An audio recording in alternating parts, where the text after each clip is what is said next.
conspiratorial theories. The vast left-wing conspiracy. Subtle form of conspiracy.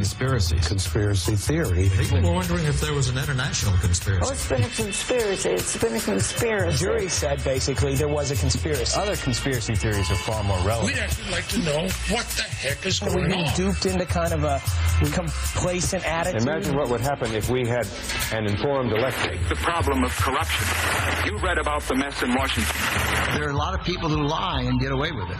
And open your minds and don't believe them. Don't believe them. That paints me as a fringe conspiracy nut. We know that once a person is perverted, it is practically impossible.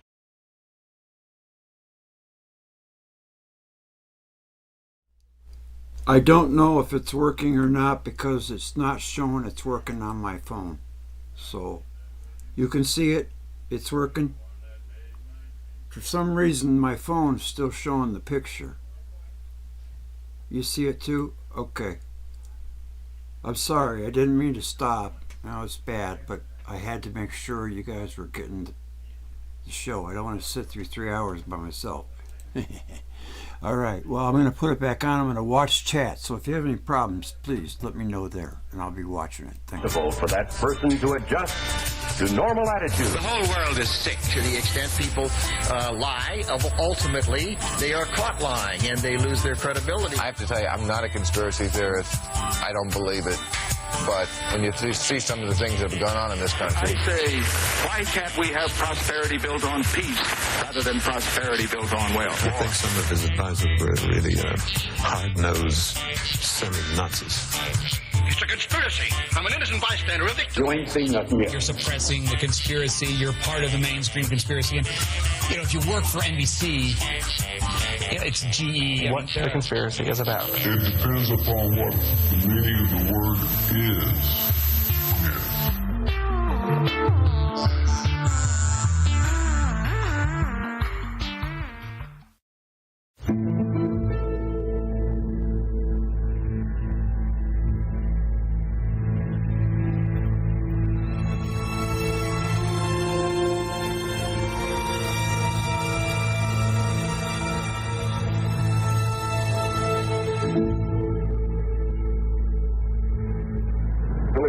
Said, there's no doubt in my mind that he was shot because of the positions he has taken.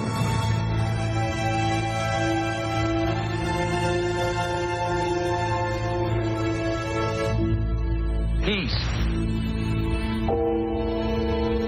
Peace. Peace. Peace. Peace. Peace. Peace. Peace.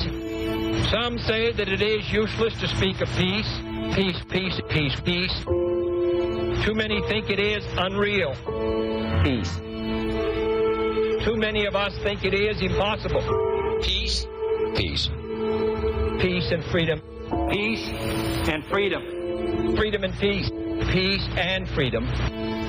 Not peace at the expense of freedom, but both peace and freedom. Genuine peace. Genuine peace, and a just and genuine peace, means of assuring peace, world peace. World peace like community peace, a world of peace, pursuing the paths of peace, the strategy of peace. For peace is a process. There is no single simple key to this peace. Universal peace and goodwill. Peace need not be impractical, and war need not be inevitable. We must therefore persevere in the search for peace. First, examine our attitude towards peace itself. I realize the pursuit of peace is not as dramatic as the pursuit of war, and frequently the words of the pursuers fall on deaf ears, but we have no more urgent task. I speak of peace, therefore, as the necessary, rational end of rational men.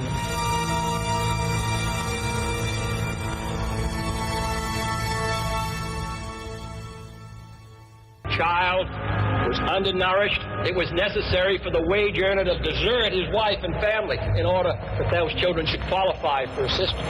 The but last year that was changed. The president's willingness to abandon tradition was responsible, in part, for his failure to succeed with the business community, in spite of efforts at conciliation. I don't remember the figures exactly, but the president was not extremely popular in Texas, nor was he in the country. I am delighted to have a chance to say a few words about this administration's policy, which has been the subject of a good deal of discussion, acrimony, and controversy on wages and prices and profits. Now, I know there are some people who say that this isn't any business of the President of the United States, and who believe that the President of the United States should be the honorary chairman of a great fraternal organization and confine himself to ceremonial functions. But that isn't what the Constitution says. And I did not run for President of the United States to fulfill that office in that way. Harry Truman once said there are 14 or 15 million Americans who have the resources to have representatives in Washington to protect their interests. And that the interests of the great mass of the other people, the 150 or 60 million, is the responsibility of the President of the United States. And I propose to fulfill it.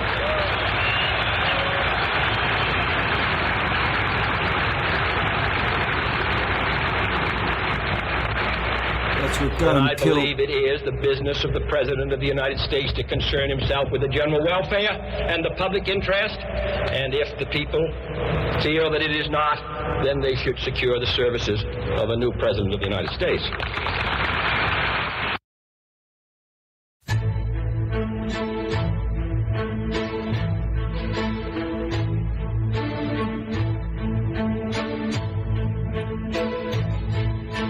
Not all that popular within the country, and his popularity had diminished considerably, as a matter of fact. Businessmen are welcome at the White House, and I welcome the chance to address business meetings such as this. Not because I expect that it will necessarily affect the results of elections, but I do think it can affect what this country does. He was characterized as being anti-business, and part of that was, I think, was the result of his actions with respect to steel prices. The simultaneous and identical actions of United States Steel and other leading steel corporations increasing steel prices by some $6 a ton constitute a wholly unjustifiable and irresponsible defiance of the public interest. In this serious hour in our nation's history, when we are confronted with grave crises in Berlin and Southeast Asia, when we are devoting our energies to economic recovery and stability, when we are asking reservists to leave their homes and families for months on end, and servicemen to risk their lives, and 4 were killed in the last 2 days in Vietnam, and asking union members to hold down their wage requests, at a time when restraint and sacrifice are being asked of every citizen, the American people will find it hard, as I do, to accept a situation in which a tiny handful of steel executives, whose pursuit of private power and profit exceeds their sense of public responsibility, can show such utter contempt for the interests of 185 million Americans. When was the last time you heard that? Few gigantic corporations have decided to increase prices in ruthless disregard of their public responsibilities. Some time ago, I asked each American to consider what he would do for his country, and I asked the steel companies. In the last 24 hours, we had their answer.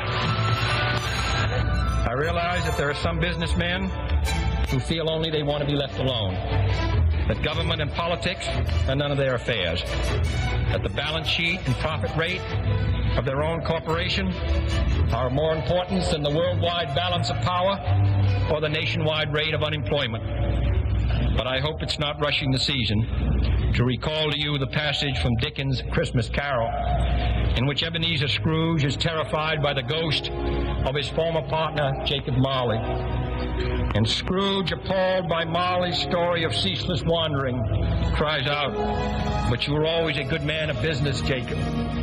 And the ghost of Molly, his legs bound by a chain of ledger books and cash boxes, replied, "Business? Mankind was my business. The common welfare was my business. Charity, mercy, forbearance, and benevolence were all my business. The dealings of my trade were but a drop of water in the comprehensive ocean of my business. Members and guests of the Florida State Chamber of Commerce, whether we work in the White House or the State House or in a house of industry or commerce, mankind is our business. And if we work in harmony, if we understand the problems of each other and the responsibilities that each of us bears, then surely the business of mankind will prosper. And your children and mine will move ahead in a secure world, and one in which there's opportunity for them all. Thank you. No one was more hostile than the Southerners of the far right.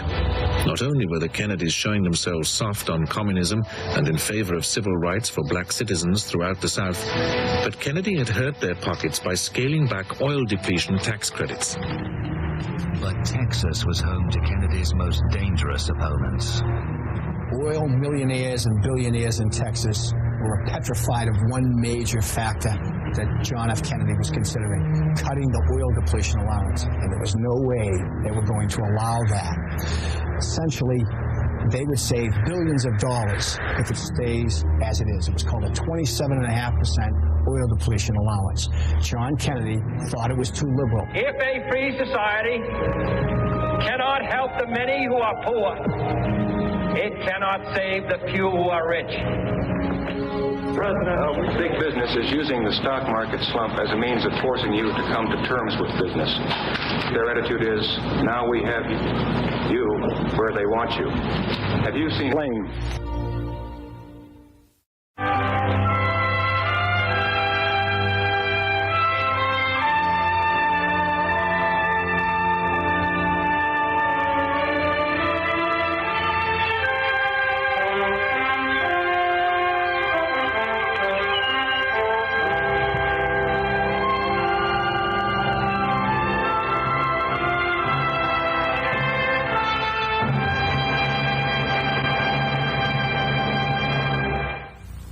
By March 1954, the brushfire war in Indochina was almost 8 years old, and the French position had deteriorated. Hoping to draw the communist guerrillas into decisive open battle, the French made a stand at the fortress of Dien Bien Phu. But by mid-March, the French forces were surrounded and cut off. Military aid from the United States had made it possible for France to maintain the war. But in spite of an ever-increasing flow of supplies, the French cause appeared doomed. The question of American military intervention was raised. This might have serious risks, but these risks are far less than would face us a few years from now if we dare not be resolute today. Senator Kennedy felt otherwise. I am reluctant to make any statement which may be misinterpreted as unappreciative of the gallant French struggle at Dien Bien Phu and elsewhere. But the speeches of President Eisenhower and Secretary Dulles and others have left too much unsaid.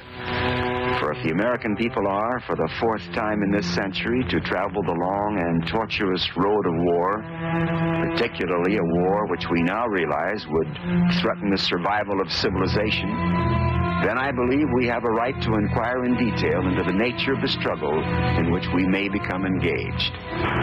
Certainly, I, for one, favor a policy of united action by many nations, whenever necessary, to achieve a military and political victory for the free world in that area, realizing full well that it may require some commitment of manpower. But to pour money, material, and men into the jungles of Indochina without at least a remote prospect of victory would be dangerously futile and self-destructive.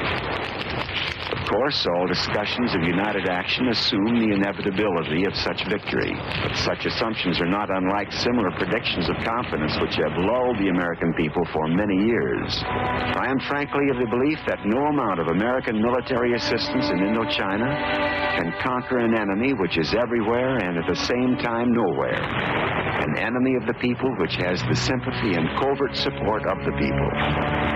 If the French persist in their refusal to grant the legitimate independence and freedom desired by the peoples of the Associated States, and if those peoples and the other peoples of Asia remain aloof from the conflict as they have in the past, then it is my hope that Secretary Dulles will recognize the futility of channeling American men and machines into that hopeless struggle. I think that we should have insisted 4 or 5 years ago that the French get out of French Indochina and permit a free native government to set up as we did in Indonesia in the case of the Dutch. Military action in Indochina. French regulars land along the coast in search of roving communist bands. For France, it represents a tremendous sacrifice of manpower and financial resources. Without American help, the burden would be too great. I think perhaps if we go over to the map here, I can indicate to you why it is so vitally important. Here is Indochina. If Indochina falls, Thailand is put in almost impossible position. Nixon becomes one of the first hawks to warn of the domino effect of communist aggression. That indicates to you and to all of us why it is vitally important that Indochina not go behind the Iron Curtain.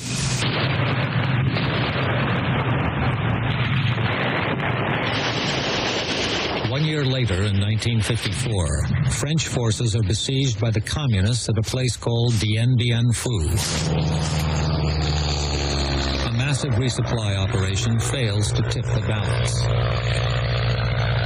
Nixon is one of the first to favor military intervention, but President Eisenhower won't commit troops to a ground war in Asia. Nixon supports the use of tactical nuclear weapons, but Ike says the sun is still shining. Dien Bien Phu isn't the end of the world. Dien Bien Phu falls. The French surrender.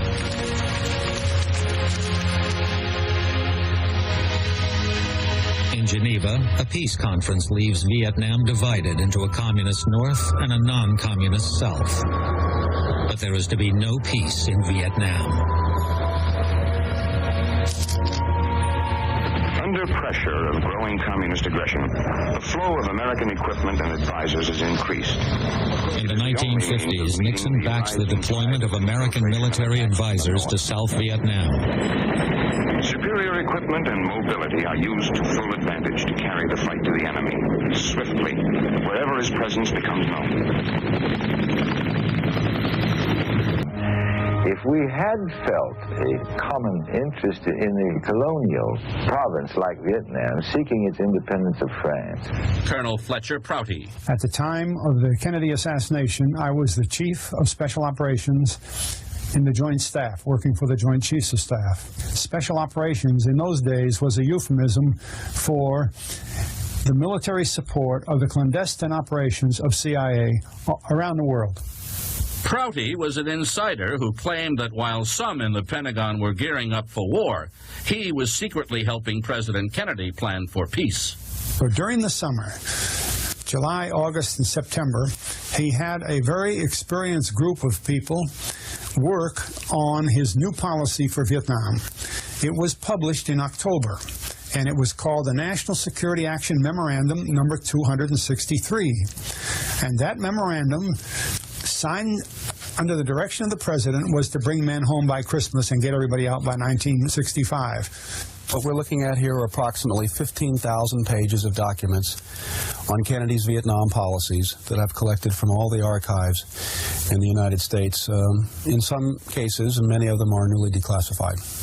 In a new book, JFK and Vietnam, military historian Major John Newman offers his conclusions about Kennedy's Vietnam policy. I don't think there's any doubt that JFK was pulling out of Vietnam when he was killed. And I think because the most fundamental tenet of his policy was no combat troops, and we know that Johnson put in combat troops, I feel it's safe to say that the assassination led directly to the escalation of the war. Did that policy change after the assassination? Only 4 days later. What happened? 4 days later, under Lyndon Johnson, they issued a new National Security Action Memorandum, number 273, which began a modest change. Then in March of '64, another memorandum, 288, began the attacks on North Vietnam and the escalation of the war. And in my last conversation with him, I'll always remember it, he said, as soon as the election is over, I'm going to get the boys out of Vietnam. To myself, I've always said there would have been never that great disaster that we had. The loss of lives that he had he lived. Newman's research has led him to believe that Kennedy may have been feigning right to move left, supporting the war publicly while privately planning to withdraw. By 1963, Kennedy had a problem. That problem was his re-election. You have to reconcile this public record, and the public record itself is ambiguous because Kennedy makes statements, the Cronkite one, which appear to be, it's their war, they'll have to fight it, and then there are these many public statements that indicate we should stay the course. In the final analysis, it's their war. They're the ones who have to win it or lose it. We can help them, we can give them equipment, we can send our men out there as advisors, but they have to win it, the people of Vietnam, against the communists. But I don't agree with those who say we should withdraw. That'd be a great mistake. That'd be a great mistake. I know people don't like Americans to be engaged in this kind of an effort. 47 Americans have been killed in combat with the enemy. It's what I would have expected him to say as a political statement. Whether he was considering withdrawal or not, he would say he was not. In the councils of government, we must guard against the acquisition of unwarranted influence, whether sought or unsought, by the military-industrial complex.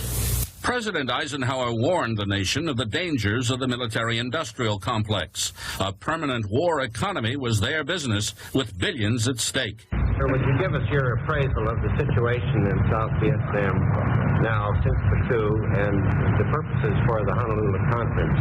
Well, because we do have a new situation and a new attempt to assess the situation, what American policy should be, what our aid policy should be, how we can intensify the struggle, how we can bring Americans out of there. Now, that is our object, to bring Americans home. October 2nd, I had returned from Vietnam. At that time, we had 16,000 military advisors. I recommended to President Kennedy and to the Security Council that we establish a plan and an objective of removing all of them within 2 years. Kennedy announced we were going to pull out all of our military advisors by the end of '65. We're going to take 1,000 out at the end of '63, and we did. The way that struck people who were leaning toward the profits and the benefits of the Vietnam War was really unimaginable. You can't imagine. So a power elite coalesces. They don't have to vote. And among them, they say, that guy's got to go. Is there any speed up in the withdrawal from Vietnam? Well, as you know, when Secretary McNamara and General Taylor came back, they announced that we would expect to withdraw 1,000 men from South Vietnam before the end of the year.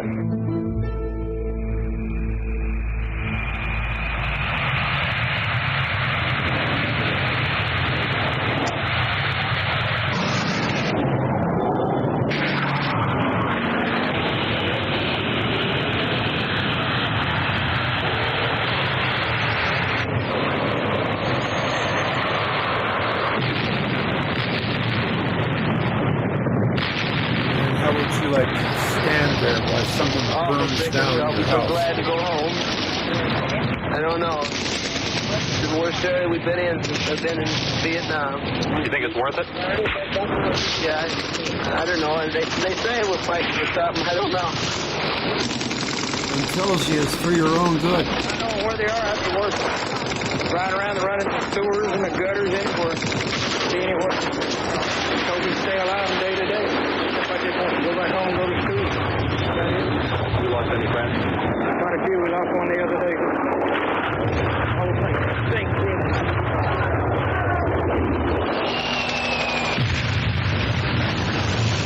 We sang 3 hymns and had a nice prayer. I turned around and looked at their faces, and they were, I was just about, my feeling for America just soared because of the way they looked determined and reverent at the same time, but still they're a bloody good bunch of killers. That was George Patton Jr. Some people enjoy it, some don't. The Some just go out and do it as a job. It's a daily grind. What is it to you? I enjoy it.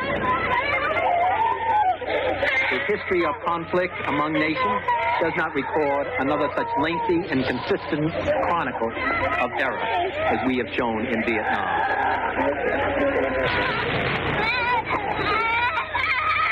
Throughout the war in Vietnam, the United States has exercised a degree of restraint unprecedented in the annals of war.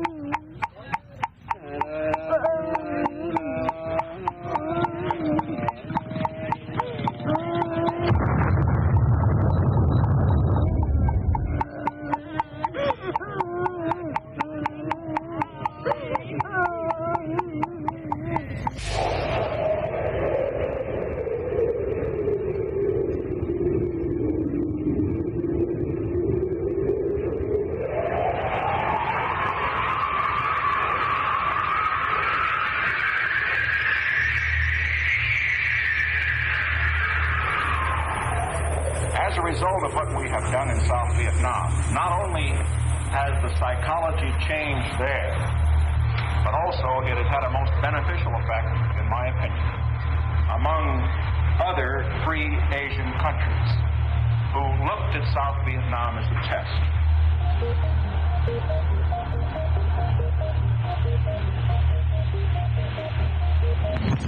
Bob? Yes, Mr. President. I hate to modify your speech any, because it's been a good one, but I just wonder if we should find 2 minutes in there for Vietnam. You know, the problem is what you're saying about it. All right, I'll tell you what I would say about it. I would say that we have a commitment to Vietnamese freedom. We could pull out of there, the dominoes would fall, and that part of the world would go to communism.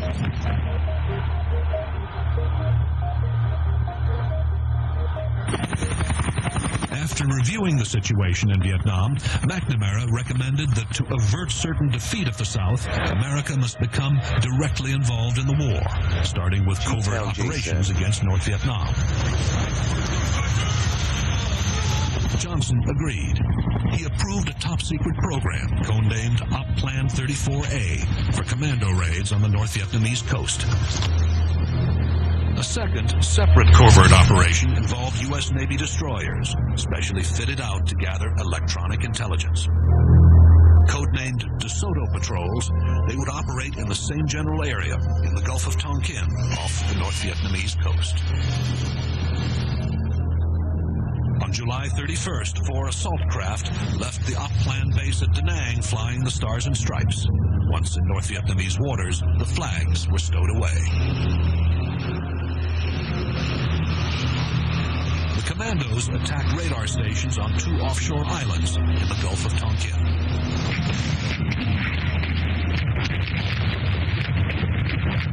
Within hours, the U.S. destroyer Maddox, fitted out for a DeSoto patrol, arrived in the Gulf, heading north toward the islands the commandos had just attacked. So, were these American operations intended to provoke North Vietnam? Yes.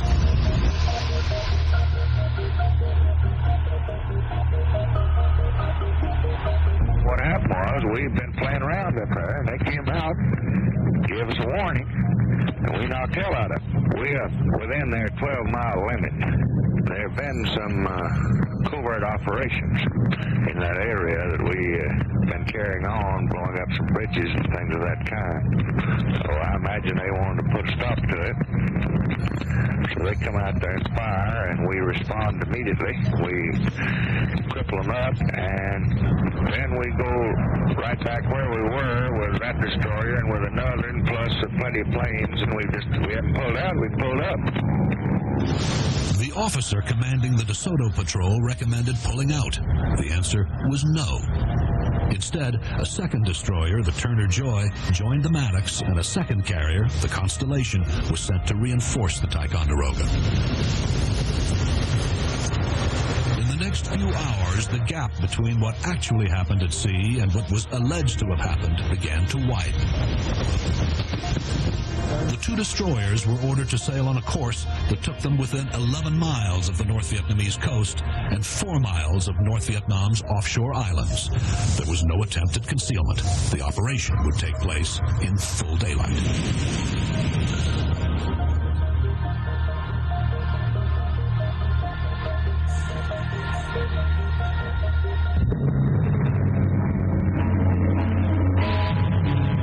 Swift and sure has been U.S. retaliation for communist PT boat attacks on the high seas. This is the Maddox, one of the two destroyers that were attacked while patrolling international waters in the Gulf of Tonkin near North Vietnam. Warplanes from two carriers, the Ticonderoga and the Constellation, avenged the unwarranted red assault with 64 sorties to North Vietnam PT bases. The U.S. sorties were launched for one purpose, as a warning to the communists that unprovoked attacks will bring prompt response.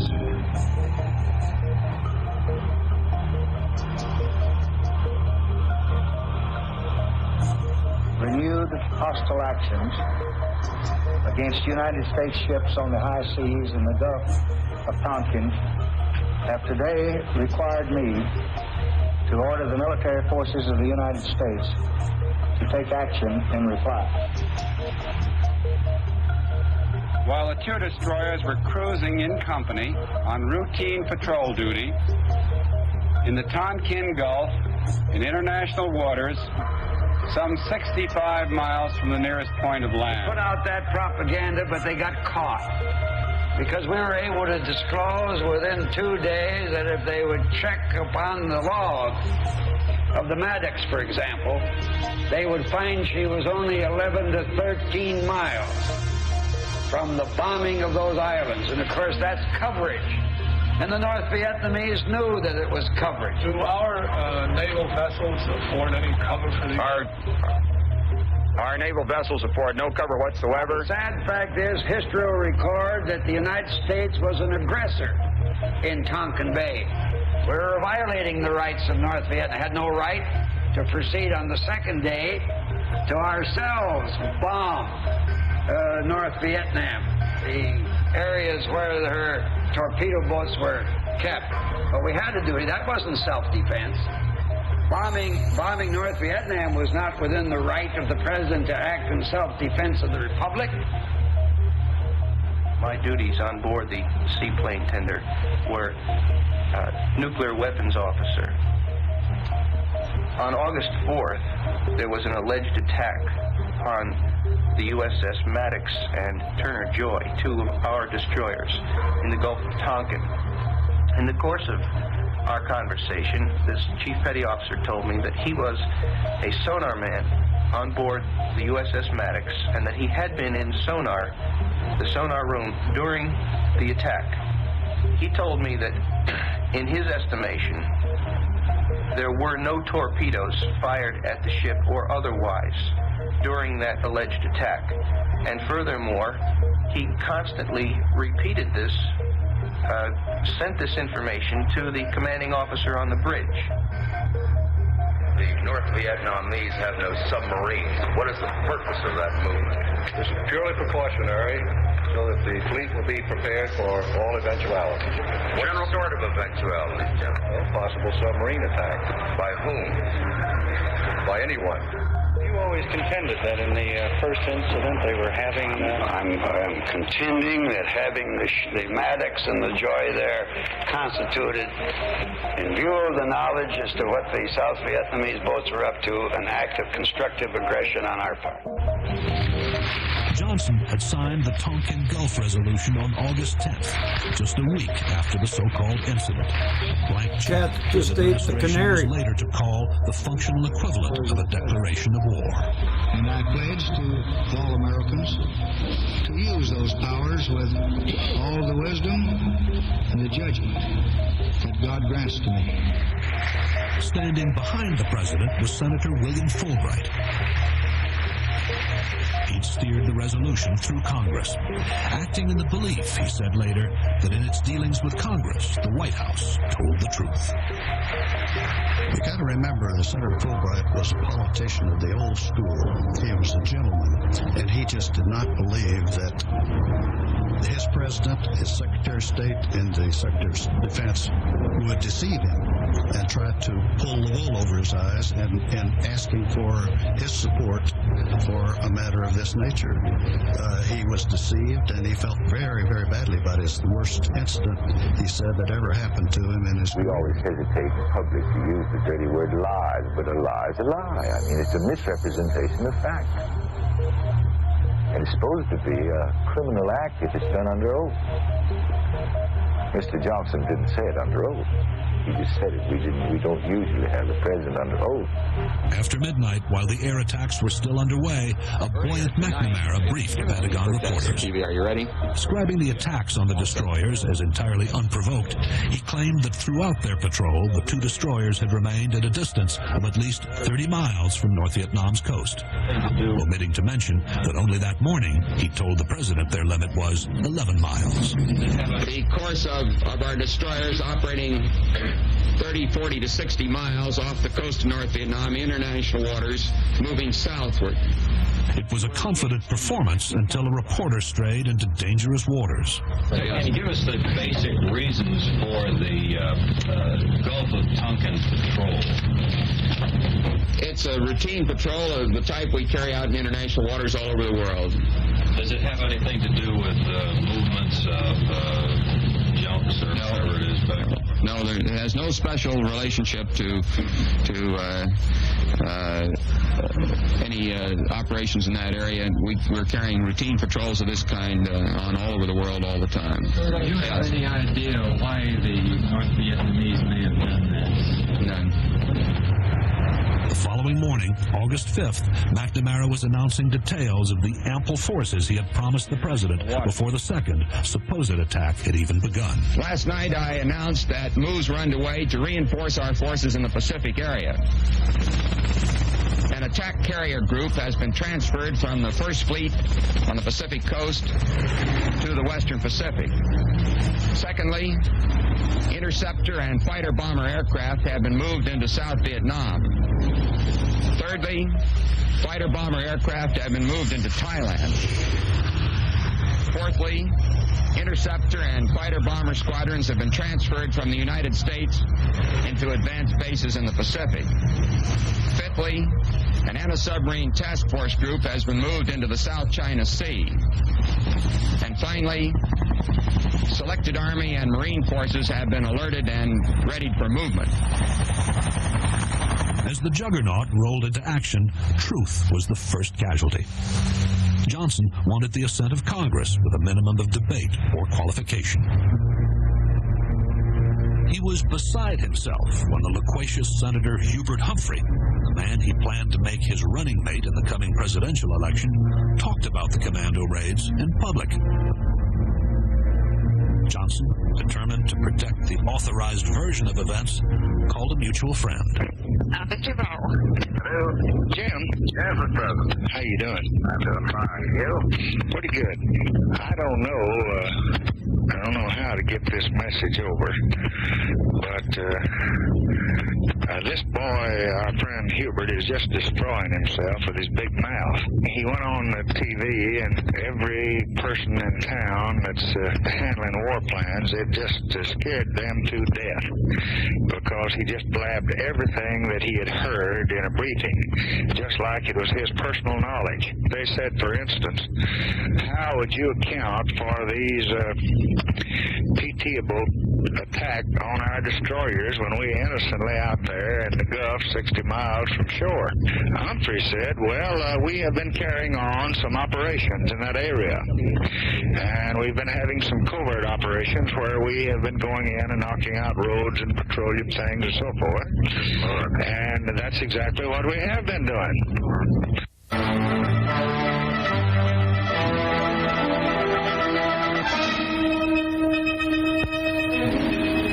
In their drive for world domination, the communists have identified different levels of possible conflict to exploit. Khrushchev speaks of war and peace in the light of what he calls the new means of mass destruction. But Khrushchev recognizes another category, which he calls wars of liberation and popular revolt, but which we prefer to call subversion and covert aggression. It is these wars which Khrushchev says are not only admissible, but inevitable. A free world's answer, tested during a year in Vietnam, is counterinsurgency. At the request of the South Vietnamese government, we are helping peace-loving people learn how to defend themselves. Here, in a remote setting, there is new emphasis on the importance of the individual fighting man, as a teacher as well as a leader. Our troops are here to advise and train the South Vietnamese, but fight only to defend themselves, on assignments which often take them into the midst of a bitter and dangerous struggle. In this conflict, it is harder to find the enemy than to fight him.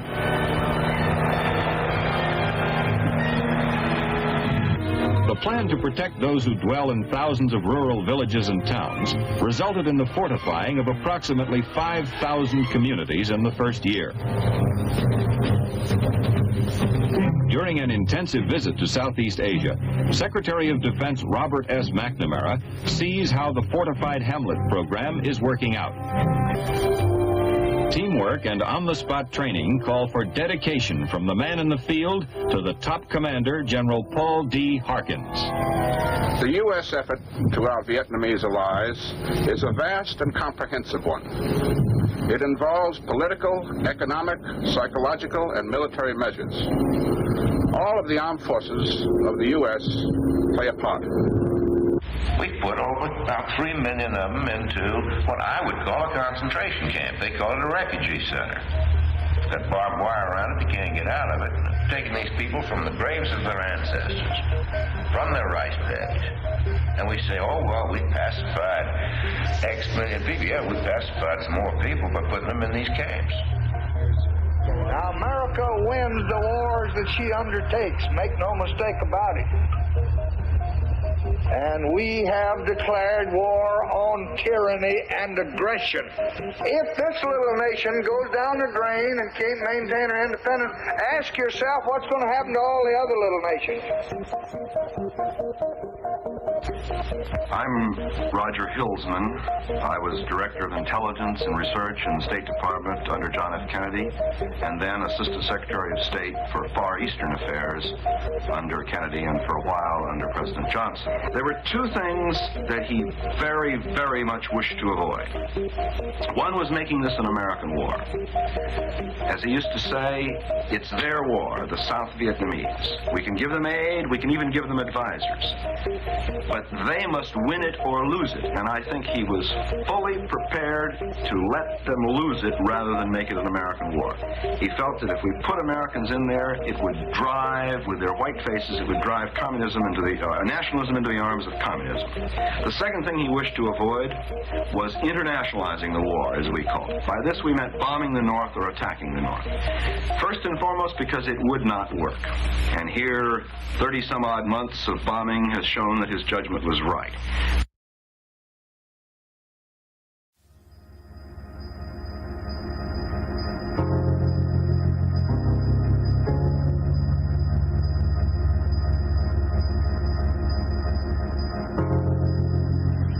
Every day someone jumps up and shouts and says, tell us what is happening in Vietnam and why are we in Vietnam and how did you get us into Vietnam?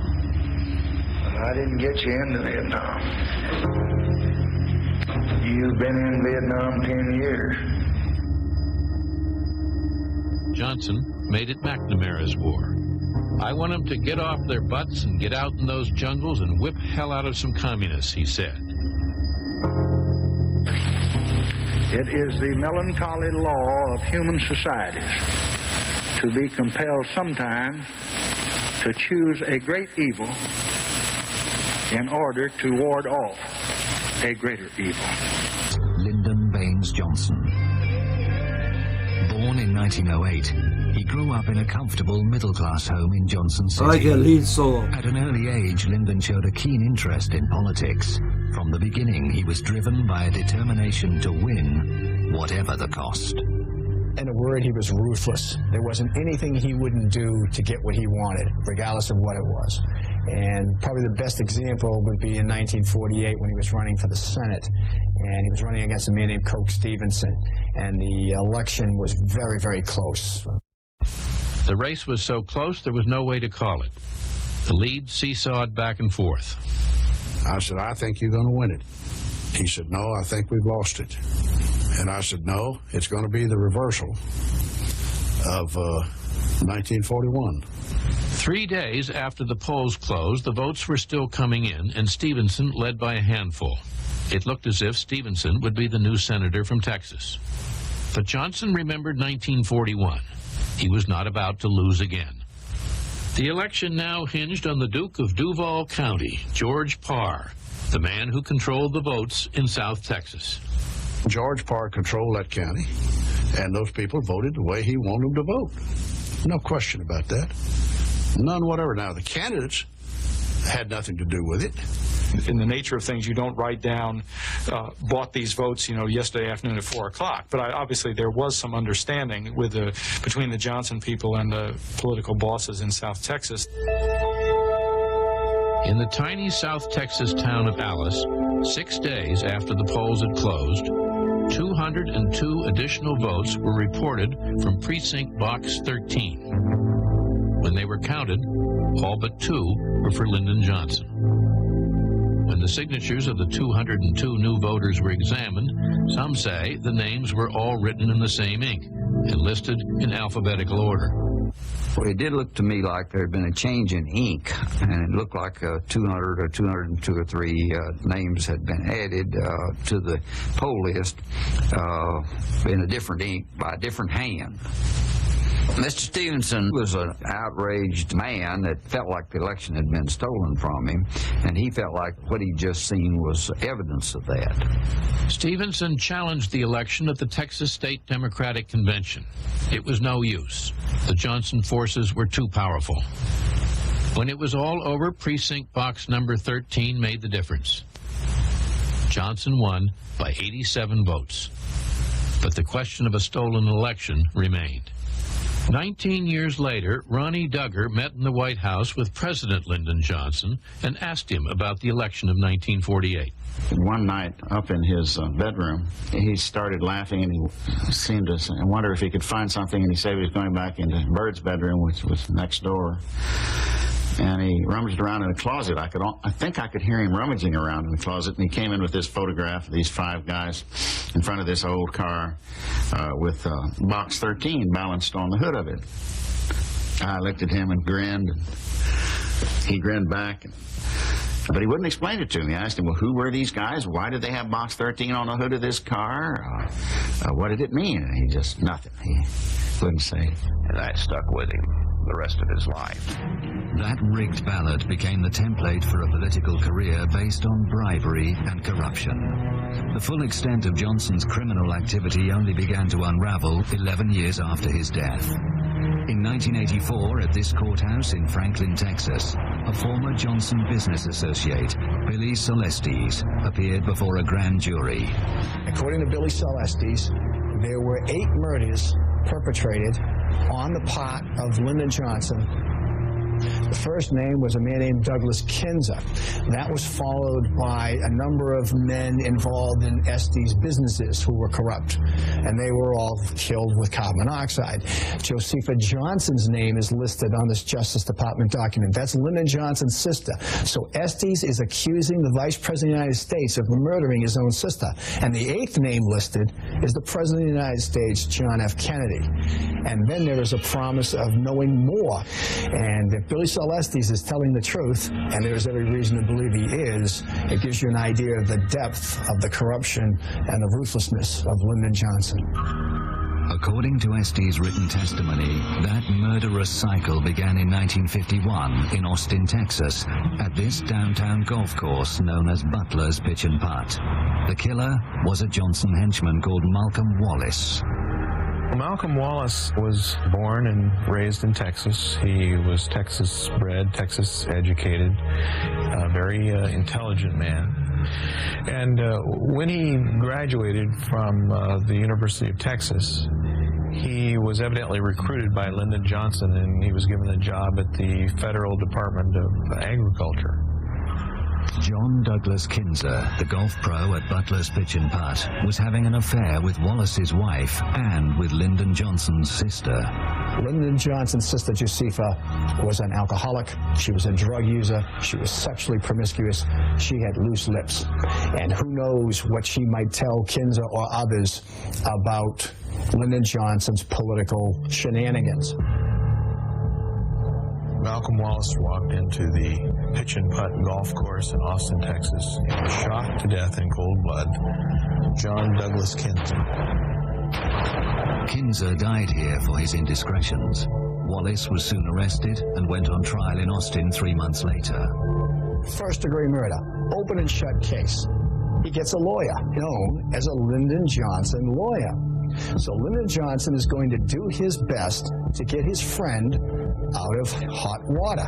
During that trial, Lyndon Johnson took a room at a local hotel, and the 10 days that trial was going, constantly sent runners from the hotel to the courthouse to bring him word of what was going on during the trial. So we followed the pulse of the trial very, very carefully. Malcolm Wallace is found guilty of first-degree murder, but through influence of Lyndon Johnson, Malcolm Wallace receives a 5-year suspended sentence. Lyndon Johnson was able to get his man out of first-degree murder. Much of the control Johnson exercised was acquired through an early alliance with a fellow Texan. Edward Clark gained unrivaled power in the late 1930s with a series of high positions in the state government. He became Johnson's lawyer and a formidable ally throughout his career. The power Edward Clark exercised covered almost every avenue of government power in the state of Texas.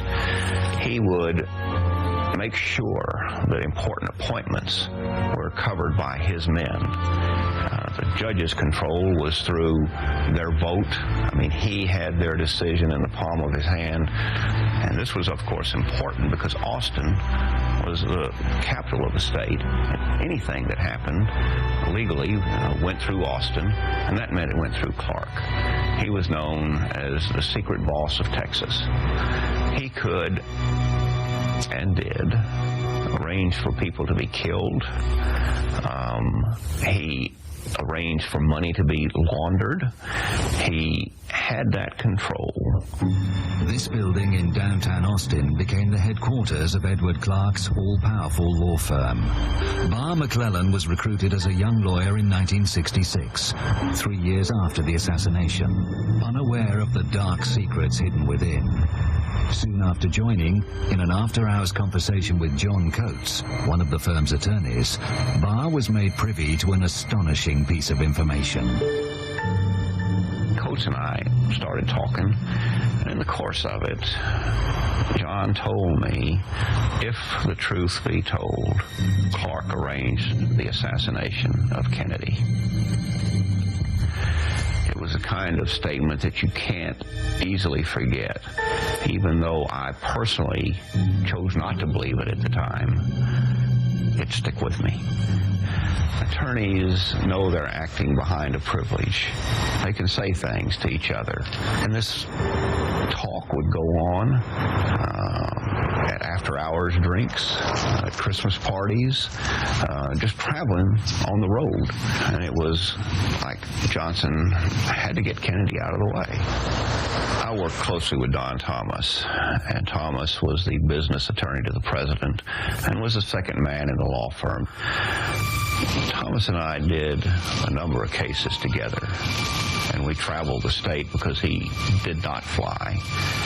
We'd been to Dallas one day shortly after I became partner, and it was driving back, and just out of the blue, it seems now, looking back, that Thomas said, "I am the only living man who knows what happened in Box 13.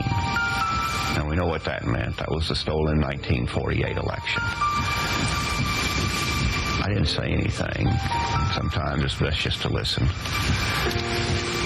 And then he looked away and added, but Clark took care of things in Dallas.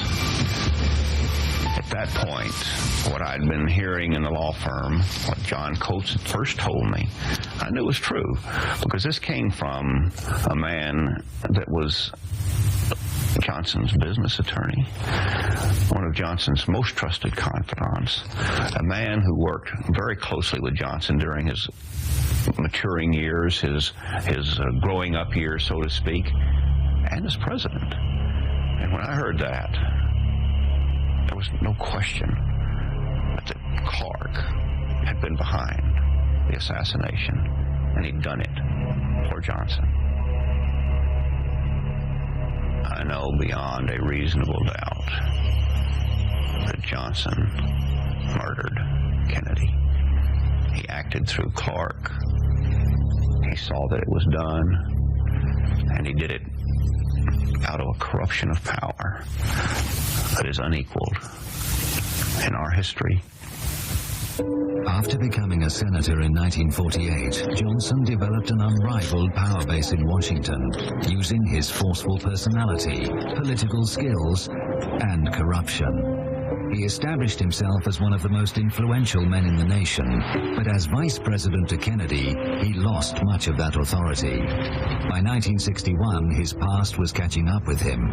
In Texas, Henry Marshall, a local agricultural official, had begun investigating one of Johnson's illegal sources of funding. Working out of these offices in Bryan, Texas, Marshall had become aware of Billy Solesti's misappropriation of federal cotton allotment funds. Attempts to buy off Marshall had failed, and his investigations were beginning to threaten the vice president himself. Billy Solestes became worried. Lyndon Johnson became worried. And some of them got together and decided, what are we going to do with Henry Marshall? So on one particular day, according to Billy Solestes, Cliff Carter, an aide to Lyndon Johnson, the vice president of the United States, and Malcolm Wallace got together. And finally, Lyndon made the statement, get rid of him. On June the 3rd, 1961, Henry Marshall failed to return home. An extensive search was made of the family farm near Franklin, Texas. His only son, Don, was 11 years old at the time and remembers that day well. My uncle found him on the second attempt when he went out to the place. He was in a very remote location, probably about 3/4 of a mile off the road. My mother had this stone placed here in order to mark the spot. The truck had blood around the sides of it. The side on the passenger side had a dent in the fender behind the passenger door, and that's apparently where my father's head was knocked into the side of the truck, and he had his eye damaged at that point. There were a number of yopon bushes that had been broken, and the gun was laying beside the body, and pretty much nothing else could be seen except signs of a struggle. Local officials immediately ruled it a suicide, despite overwhelming evidence to the contrary. He had been shot 5 times with a bolt-action rifle. He had enough carbon monoxide in his lungs to cause him to pass out at the time he died. there was no effort made to collect any evidence or preserve the crime scene. They had pretty much determined in their minds that this was going to be a suicide. When Billy Saul Estes testified before the grand jury in Franklin, he implicated Cliff Carter and Malcolm Wallace as the people that were most involved in my father's murder. Wallace being the trigger man and Cliff Carter being the one who arranged for the murder. I'm firmly convinced that Malcolm Wallace was the killer of my father. Who that would have aided, probably political power behind everything. Johnson would have been aided more than anyone else. The grand jury concluded Henry Marshall in 1961 was murdered, which means in simple language that the grand jury believed Billy Saul Estes when he told them that Lyndon Johnson had ordered Malcolm Wallace to kill Henry Marshall. But Johnson's dark dealings were not confined to Texas. In late summer 1963, one of his long-term partners in crime was about to be exposed for corruption by a Senate investigation. Bobby Baker was the secretary to the Senate majority. Basically, he was the secretary for the Senate, and he was one of Lyndon Johnson's closest associates. And everything that Lyndon Johnson wanted to perpetrate, he had Bobby's help. Essentially, if somebody wanted to get a military contract and they wanted influence of Lyndon Johnson to help them, they had to pay off Bobby Baker, who would then pay off Lyndon Johnson. It's the world of bribes. Bobby Baker was involved in a call girl service. He was involved in real estate scams. He was involved in dealings with organized crime. He was in dealings with oil men, particularly Clint Murchison, an oil millionaire from Texas. So as a result of all this, Bobby Baker was in big trouble. And with a little bit of inspiration on the part of the Kennedys, if they could get Bobby Baker to talk, Lyndon was all done. Lyndon Baines Johnson, if Robert Kennedy had his way, would not only not be on the 1964 ticket as the vice presidential candidate, but he would go to jail for the corruption that he was involved with. Although Johnson faced political extinction at the hands of the Kennedys, he had powerful allies with their own agendas that threatened the president, as researcher Gregory Burnham explains. People would think that he had no enemies. He was so popular. He smiled. He appeared happy. Everyone loved him worldwide. But what people don't seem to understand is behind the scenes, he was making changes, and he was making them decisively. And he was taking some very, very daring steps. He was committed to pull out of Vietnam. By October, he had signed a document, an SAM 263, to that effect. 1,000 troops home by Christmas, and all personnel out of Vietnam by 1965. But that wasn't very good for the military-industrial complex. Is abolishing the Central Intelligence Agency, pulling their teeth, holding them to task, back to why they were originally created by Truman. Their original mandate by law is only to coordinate intelligence, not to create the Bay of Pigs. NSAM 55 told the chairman of the Joint Chiefs of Staff that the CIA no longer can do that, and any military operation has to come directly from them to the president, period. That kind of a document really causes problems.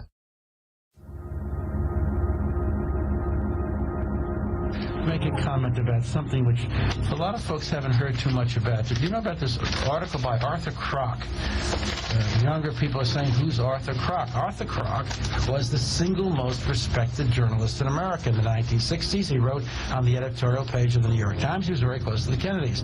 In fact, Joseph Kennedy, John Kennedy's father's first book was ghostwritten by Arthur Kroc. And young John Kennedy, when he was a young man and worked on his thesis, Why England Slept, he wrote it in Arthur Kroc's George Town Library with the help of Arthur Kroc, and then Arthur Kroc had it turned into a book, got him a literary agent. That's how close he was. John Kennedy, when he wanted to speak to the American people, talked to Arthur Kroc, and Arthur Kroc would publish material. This is October 3rd, 1963, editorial page of the New York Times. Arthur Kroc's column called The Intra-Administration War in Vietnam, and Arthur Kroc is saying John Kennedy has declared war on the Central Intelligence Agency, and John Kennedy wants the American people to know there's some very serious problems. And then he goes on to say, twice, according to a high United States source, twice the CIA flatly refused to carry out instructions from Ambassador Henry Cabot Lodge, F.S. Kennedy's ambassador to Vietnam. And in one instance, frustrated a plan of action Mr. Lodge brought from Washington, from John Kennedy, because the agency disagreed with it. You like that? The CIA disagreed with it. They don't do what the president says. Then it goes on. Listen to this. The CIA's growth was likened to a malignancy, which the very high official was not sure even the White House could control any longer. And listen to this. If the United States ever experiences an attempt at a coup to overthrow the government, it will come from the CIA. That's John Kennedy talking to the American people in October.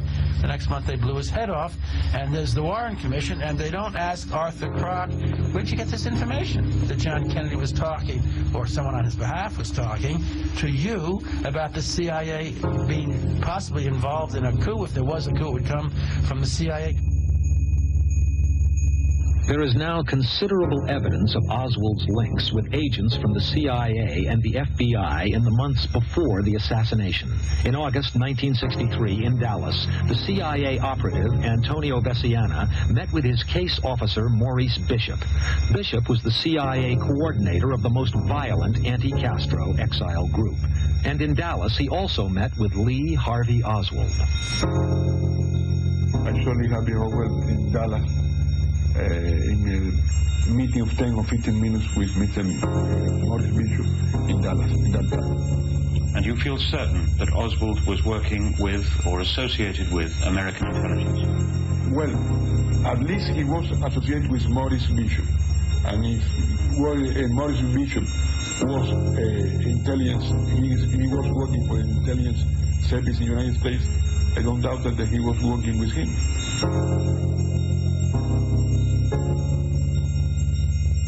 The Select Committee on Assassinations will at this time come to order. The most damaging sealed documents of the House Select Committee on Assassinations accuse high-ranking officials of the Central Intelligence Agency of lying to the people of the United States about Lee Harvey Oswald. House investigators believe this man, David Atlee Phillips, met with Oswald 2 months before the assassination. Phillips was the CIA's chief of Western Hemisphere operations and was in charge, among other things, of plots against Fidel Castro. According to the secret reports, Antonio Veciana, a leader of anti-Castro Cubans directed by the CIA, saw Oswald talking to a senior CIA agent he knew by the cover name Maurice Bishop. Veciana provided enough information for House investigators to compile this sketch of the agent who met Oswald. Could it have been Phillips? Investigators believe it was. Phillips denied under oath that he knew Oswald, but House investigators did not believe him and wanted him charged with perjury. The government declined to prosecute, leaving investigators furious. The director of the CIA in 1963 was John McCone. He caused a sensation among committee staffers when he admitted there was an agent using the cover name Bishop. But a secret memo reveals he was allowed to reverse his testimony. A CIA lawyer wrote the committee. I should inform you that he had been in error. In summary, Mr. McCone withdraws his statements on this point. The man who fingered Maurice Bishop, Antonio Veciana, was shot in the head soon after testifying, but survived. Frightened, he will no longer talk about the case. We caught up with him in Florida. They wounded me in the head. They're trying to kill me. You know why? Why were they? I don't know. Perhaps the FBI knows. The FBI knows. Did they tell you? No. Actually.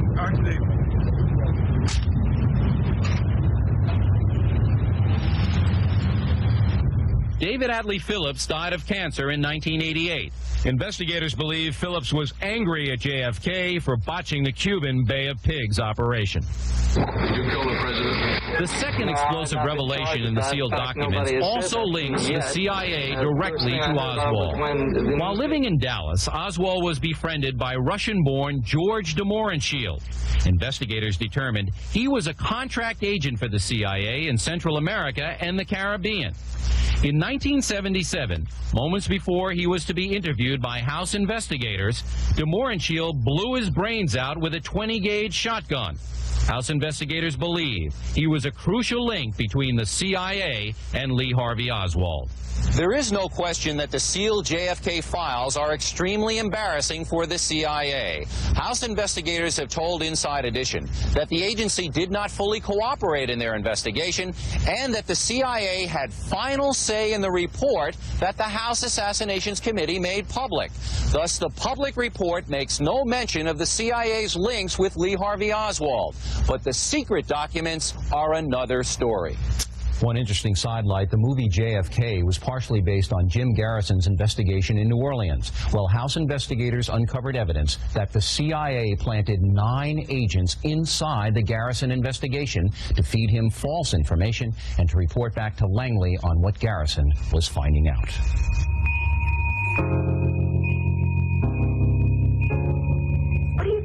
George de Mohrenschildt. Yes, then O'Reilly sold out. Connection with the intelligence community. Oh yeah, George de Mohrenschildt was a spy for a lot of different people over the years. He was a quite remarkable man. They picked him up for they thought he was attempting to assassinate Marshal Tito. He went into Guatemala. He went into the impenetrable jungles of Guatemala. He and his wife. He said, and they emerged on the very day that the Bay of Pigs troops left Guatemala City. He arrived in Guatemala City. He worked for the Central Intelligence Agency. He was the baby. He must have known E. Howard Hunt. Certainly in those days. Well, I presume he probably did, but in any event, he was a babysitter for Lee Harvey Oswald for the CIA. And he was about to be called as a witness before the House Select Committee on Assassinations, and he died the day before he was supposed to call. I went down there for the coroner's inquest. It was quite interesting because the district attorney... What happened was this. De Mohrenschildt was staying at a home where his daughter lived. His daughter was staying with a very wealthy woman in Florida. And this woman, it's kind of like a Columbo movie, and this is before the days when people had videotape recorders. She went out, this woman, to play a bridge tournament, but she wanted to have a record made of some soap opera. So she said to her domestic worker, here's an audio tape recorder, just put it on and record the sound of this television soap opera. And so the tape recorder was playing. And then you hear you hear the bullet, the shotgun explode. The shot that killed George de Mohrenschildt. They claim he committed suicide. But if you listen to the tape, you hear this. You hear a little noise, and you hear silence, and then you hear beep, beep, beep, beep, beep, beep, a little more noise, and then you hear the shot. The beep, beep, beep, beep, beep was a security system on medium mode. One mode is if it's on fully armed, if anyone opens a door or window, a siren goes off and the police are notified. On another mode, it's off entirely. But on the medium mode, it goes beep, beep, beep, beep to show that someone has opened the door and come into the house. Just before de Mohrenschildt was shot, that's what happened. And I talked to the district attorney when I listened to that tape. I was down there just before the coroner's inquest, and I said, does that sound like someone came in the house? He said, we're not going to go into that. And I said, why? I said, you understand why this is bigger than all of us. We have to do what we have to do. I said, I don't understand that. And he said, well, listen, you can't speak at the coroner's inquest. You're just going to be a spectator. I said, I know that. And so he played the tape and told the coroner's jury, a cross-section of the folks in the area, that this was a suicide, etc. And this woman on the coroner's jury said, that beep, beep, beep, beep, that sounds like my security system. That means somebody apparently went into the house. He said, we're not going into that. And so they ruled that it was the suicide, and that was the end of that. But I think there's some very serious questions as to whether he was murdered. Cowards. It is now clear that in some instances the agency lied about the 201 file, about its contents, did not give the House Select Committee access to parts of the file that they knew existed and wanted to see. The information it contains not only confirms the government's very early interest in Oswald's activities, but discloses a startling revelation. Oswald was directly involved in sensitive intelligence operations for the CIA, and probably for the FBI as well.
Here we have the transcript of the January 21st, 1964 executive session of the Warren Commission.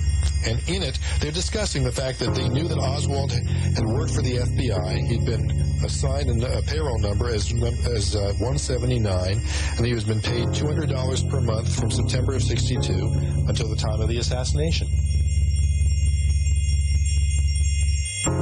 We've seen revealed one conspiracy after another. Anybody would have to be a fool nowadays to dismiss conspiracies. And perhaps we lived in a fool's paradise before the Kennedy assassination.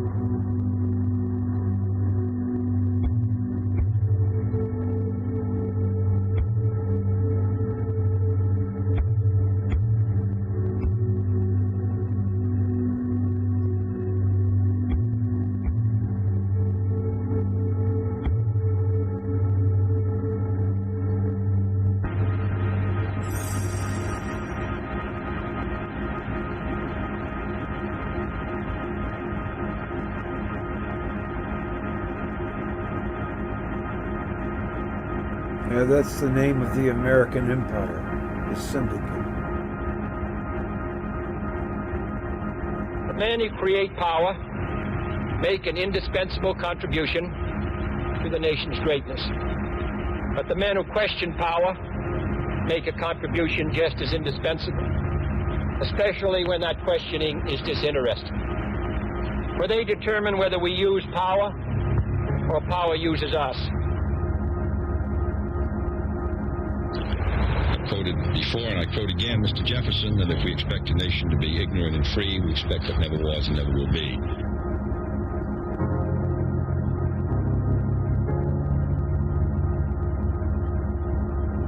Yeah, I enjoyed that. I always do. The way they look determined and reverent at the same time, but still they're a bloody good bunch of killers. When our intelligence forces brought in their reports warning that if the election called for by the Geneva Accords for July 1956 were held, Ho Chi Minh would be elected president in South Vietnam by at least 80% of the vote. I had a hell of a time with Morse this morning. He insisted that our destroyers were there to back up. He said it on television last night. He said we were. There is a predisposition still on the part of the mainstream media to believe it all works. The system works. And it's only the sort of crazies on the fringes who want to keep saying, no, it doesn't work. No, it doesn't work. There's a conspiracy at work. And the two are converging all the more because the evidence has brought them together. I have a feeling, therefore, that this harassment attack and this attack with 20 or more torpedoes upon two of our destroyers was designed to force us out in a way lest we precipitate a greater struggle. I have a feeling that they've misread America once again. City Councilman Tom Bradley said, "This indicates the dangerous degree of hysteria and hate which has consumed some elements of our nation." And another councilman, city councilman, I think that there's great danger in this country because of the fact that so much of our economy is geared in the military area. There is grave danger of a military industrial alliance of a kind actually affecting policy. Mr. Nixon has participated in since you've been in the White House, and he, as Vice President, has been helping you. I just wondered if you could give us an example of a major idea of his that you had adopted in that role as the decider and final. If you give me a week, I might think of one.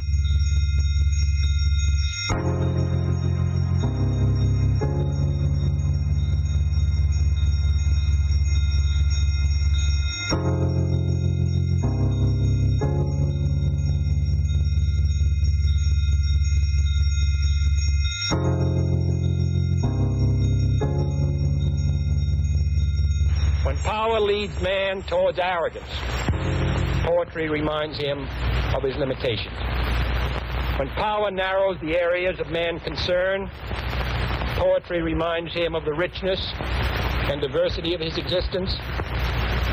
When power corrupts, poetry cleanses. Communism is the scavenger of decaying civilizations. It makes its way into a country and into a culture only when that culture begins to rot from the inside.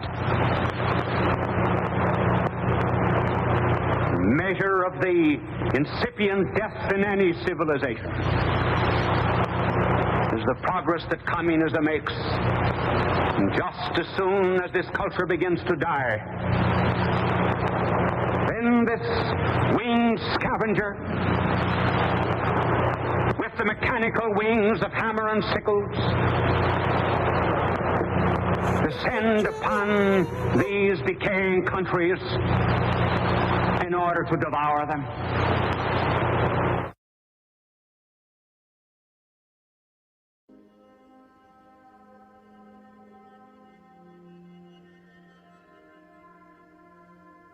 A few facts on JFK. First, during the Eisenhower administration, the CIA pretty much had free reign, and Nixon was the VP for 8 years of the CIA's first 11. The whole stage was set for him to become president. Unfortunately for him, Kennedy beat him by a very slim margin. The CIA was inciting coups in Guatemala in '54 and Iran, I believe. One of them was everything was all set up for Nixon to come in and, of course, invade Cuba. When Kennedy called him for advice, that's what he said to do. Kennedy said, no way, not taking America to war against Cuba. Kennedy just didn't like the way that the CIA operated, especially running an op on him in the first 3 months in office with the Bay of Pigs. Dulles assured Kennedy the whole time U.S. forces wouldn't be necessary. But what stung him the most was when, within his first 3 months, they're running an operation on him. It was a covert op, trying to get the president suckered into a war at Cuba. He stood his ground. He even sent envoys to the camps to talk to the people and let them know that in no way were U.S. forces going to be used. So they knew going in.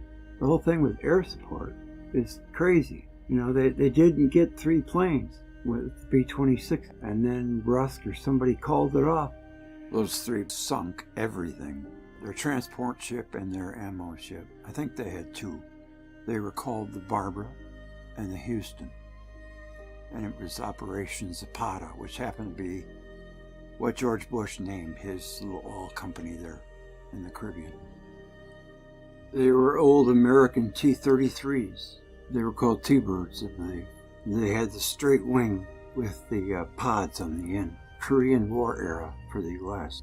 Those T-33s shot down almost every one of those bombers. They had 16 of them. Cuba had 10. The B-26s got 7. Then they called the bombing off. Those 3 planes sunk both their ships. At the 11th hour, Burke was insubordinate, screaming in Kennedy's face, and he held his ground. Establishment of the corporation, the steps that were taken after the end of World War II to establish a fascist system throughout South and Central America. The creation of the National Security Act of 1947, when the CIA and Joint Chiefs of Staff were created. Certain elements of the U.S. intelligence apparatus was corrupt. They were rogues, pretty much doing whatever they wanted to. Engaged openly in coups of democratic governments to place fascist governments, corrupt dictators that they could control and power, giving American corporations pretty much unbridled power in South and Central America, enslaving the people. Most of it came from the Anderson Trust for $3.2 trillion. Have you ever heard of that? Yeah, I heard that. I heard them talking about that. Yeah. Well, the point about that is what I mentioned earlier with, say, our superannuation, 401ks and that. So they were exploiting everything around the world, taking 50% off the top. At the world's So they gave themselves 50% return off the top of it. Then they turned around for the other 50% and allow the millions to become part of it. So then we all feel that we've got a vested interest in all this now. We don't realise that there's 50% and they've cut it down, so there's 25% roughly for the masses after they've taken all their costs out. And at the end of it, we're now prepared to shed blood to maintain a very, very small part of it that makes us feel, I suppose, feel rich. Yeah. Yeah, well, you know, the Anderson Trust is the U.S. military captured the Japanese general. How they found out, I do not know, but they tortured his driver until he revealed the hiding places of basically what was all of Japan's plunder over the last 12 years. Jewels, gold, platinum. But it came to $3.2 trillion. It was found by Ed Lansdale. I think $1 trillion back in the 1950s and 60s was the equivalent to probably 30 trillion now. Oh yeah, you know that's right. So when you put it all together, you got to say that was a massive amount of wealth that they took. Yeah. And again, when Danny was doing his talk, and he was talking about Kennedy and those families or that group, what they call that group, that they controlled $1 trillion. Brown Brothers Harriman. $1 trillion in 1963 was a huge, huge amount of money. So, you know, like when you look at it, Kennedy, unless he had total Congress on side, was never going to be able to match him. You know? Because they were too established. Match that money. Held by, it was held by the investment firm Brown Brothers Harriman, whose attorneys were William and Sullivan and Cromwell, which is where Allen Dulles came from. And get this, the CEO of this Brown Brothers Harriman was a guy named George Herbert Walker. Is this on? He founded the Union Bank of New York. His son-in-law was Prescott Bush. Members of the firm that has a $50 million entry fee. I mean, you have to be worth $50 million to be a member of this group. The DuPonts. And that was back. And that was back in the 1930s. Right. Yeah, that's right. Right. So $50 million back then. Yeah. To put that into today's money, you're looking at probably, you've got to have probably around $1 billion now. Yes. You know, to equate that. It includes DuPont's, makers of gunpowder explosive, of course, the Harriman, Averill Harriman, John D. Rockefeller, J.P. Morgan, United Fruit Corporation. This was the power elite. They were staunch enemies of anything JFK. Well, you see, they're able to buy, yeah, and through the electoral system, they're able to buy power. Yeah, absolutely. Which gives them, see, they're able to buy, yeah. Yeah, and through the electoral system, they're able to buy power. Yeah, absolutely. Which gives them a lot of control. Yeah. Yeah, yeah. That's the crux, yeah. To me, that probably is the group that were the ones who probably said it's okay to do that, to this guy. And you remember? Yeah, well, they quietly funded it all. Sure. Yeah, because Kennedy was an enemy. There was a coup in 1934. They went to the commandant of the Marine Corps, and unfortunately for them, he wasn't a traitor. He turned him in. FDR didn't really punish him, though. I don't understand that. They must have had something on him. Yep, that's often been the trouble, whereby, the average person won't hit their enemies hard enough. By the time JFK came into office, they were very powerful. Kennedy was hated viciously. Well, he got that way because he was standing up to him. Yeah, he chose Main Street over Wall Street. I guess that's a no-no, No, Yep. You're not allowed to do that. You thought he was really the president. That's why they killed him. Hey, have you ever? Well, I think there was a combination of things involved in that, and one of the things was too, like you got to go back a century. You had Lincoln murdered, and you go back before that, you had a couple others, right? Yeah. And each time, it lets the people know that no matter who you are, you can be got. There's really no safe place. That's right. Yes. Because they even had the driver of the car in their pocket. So it was like an insurance policy. Yeah, that's right.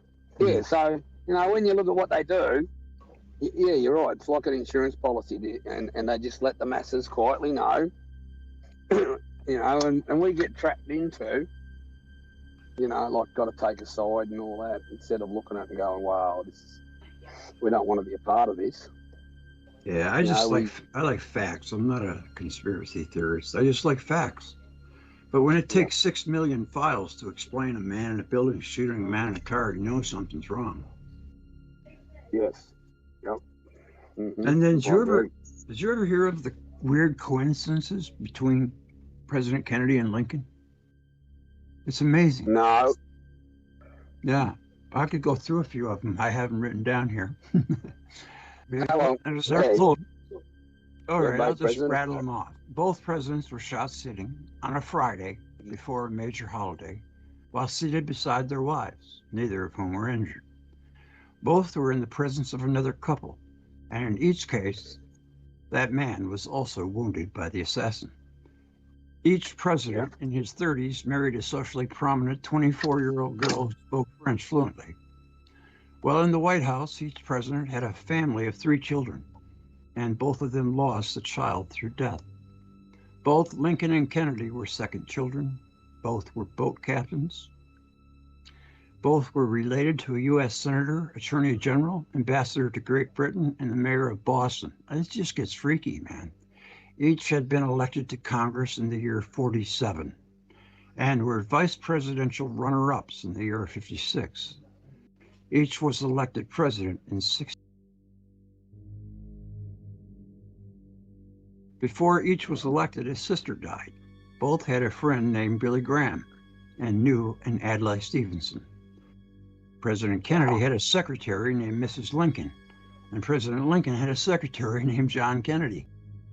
The names Lincoln and Kennedy each contained 7 letters. Both were succeeded by vice presidents named Johnson, Andrew, born in 1808, Lyndon, born in 1908, both of whom had 13 letters in their names and 2 daughters. Both assassins had 15 letters in their names. Both shot Lincoln in a theater and fled to a warehouse. The Oswald, which we know isn't true, shot Kennedy from a warehouse and fled to a theater. Both assassins were in their turn assassinated by shooters who used a Colt revolver and fired only one fatal shot. Abraham Lincoln was elected to Congress in 1846. John Kennedy was elected to Congress in 1946. Abe Lincoln was elected president in 1860, John Kennedy in 1960. Both were particularly concerned with civil rights. Both presidents were shot on a Friday. Both were shot in the head. Both were assassinated by Southerners. Both were succeeded by Southerners named Johnson. Andrew Johnson succeeded Lincoln, was born in 1808, and Lyndon was born in 1908. Some of them are repeats. Yeah, you said that. And that's, let me see, is there any good ones? Lincoln shot, okay, in a theater named Ford. Kennedy was shot in a car, Lincoln, made by Ford. Booth and Oswald were assassinated. And a week before Lincoln was shot, he was in Monroe, Maryland.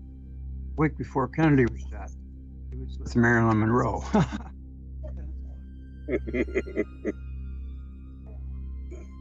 Of course, he wasn't with Marilyn Monroe. They must have just did that to be funny, because Marilyn Monroe died in 1962.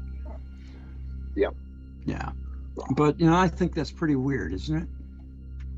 It is. You know, did you see that movie 13 Days? Have you ever seen it? Yeah, I think I have.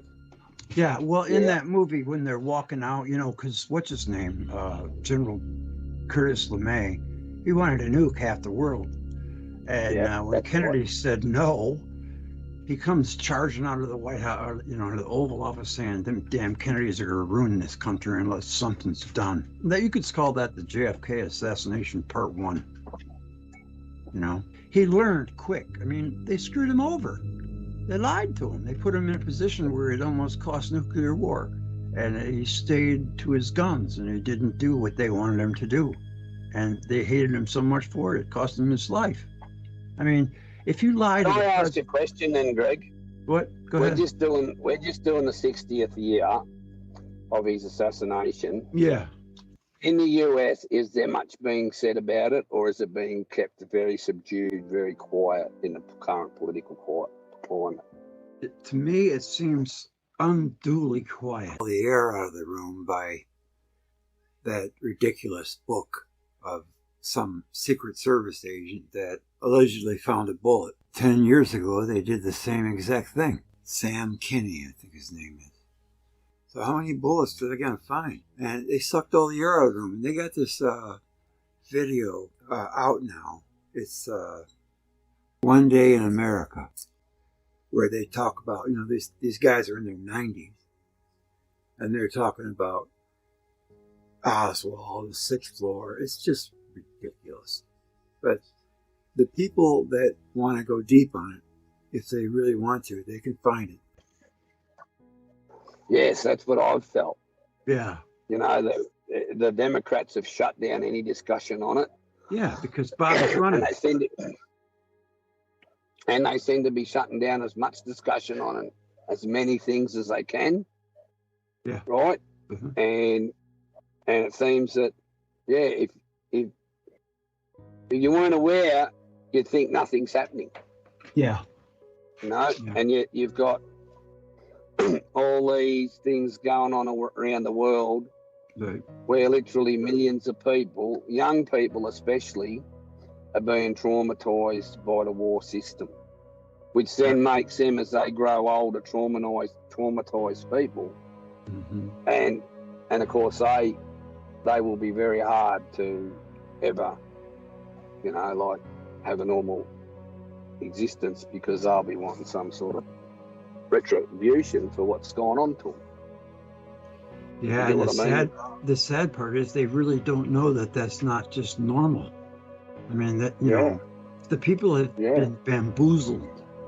You know, that guy, that one CIA director for Reagan said, we'll know our disinformation campaign is successful when everything the American public believes is false. Yeah. And isn't that the truth? Isn't that the case? Yep. Yep, that's what's happening. I don't understand it. When you were talking earlier about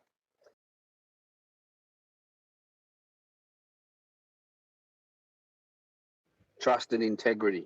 Right. Right. Right. And yet, what have we got now? Oh, I know. We don't seem to have any trust from our people in higher positions, and their integrity is very questionable. But they've earned that. They've earned that mistrust by lying. No doubt. Yeah. But they swapped that for money. Of course. If you get what I mean, they've swapped that for money. So ever since probably the late 70s, everything now focuses around money. You know, that's why when 2008 crash come, the people in position of power weren't prepared to take on the people that caused it. They found, in other words, you and I, as a collective, we wore the losses, bailing them out while they went on holidays. You know, and that just seems to be what's going on, probably now since the later part of the 70s. Yeah, and you know, there's been a lot of talk lately about different things, and you got to say we had a chance of change that was plundered when the Soviet Union fell apart. We could have gone in there and, on a good note, help them gradually get rid of their corrupt practices and got rid of a few of ours. And we could have been great trading partners now. Absolutely. And instead, you know, Bush was president, Bush won. Instead, we just weaponed up and got even more powerful. Now we're the real bosses. Now there's no other superpower. What the heck? And now all the masses. I just don't understand that method of thinking. I mean, I understand that they want a safe United States, but you don't go. And I suppose it comes down to, Greg, as you would be aware, as I am, how much does one person need? You know, like how much wealth does one person need? How much energy does one person need?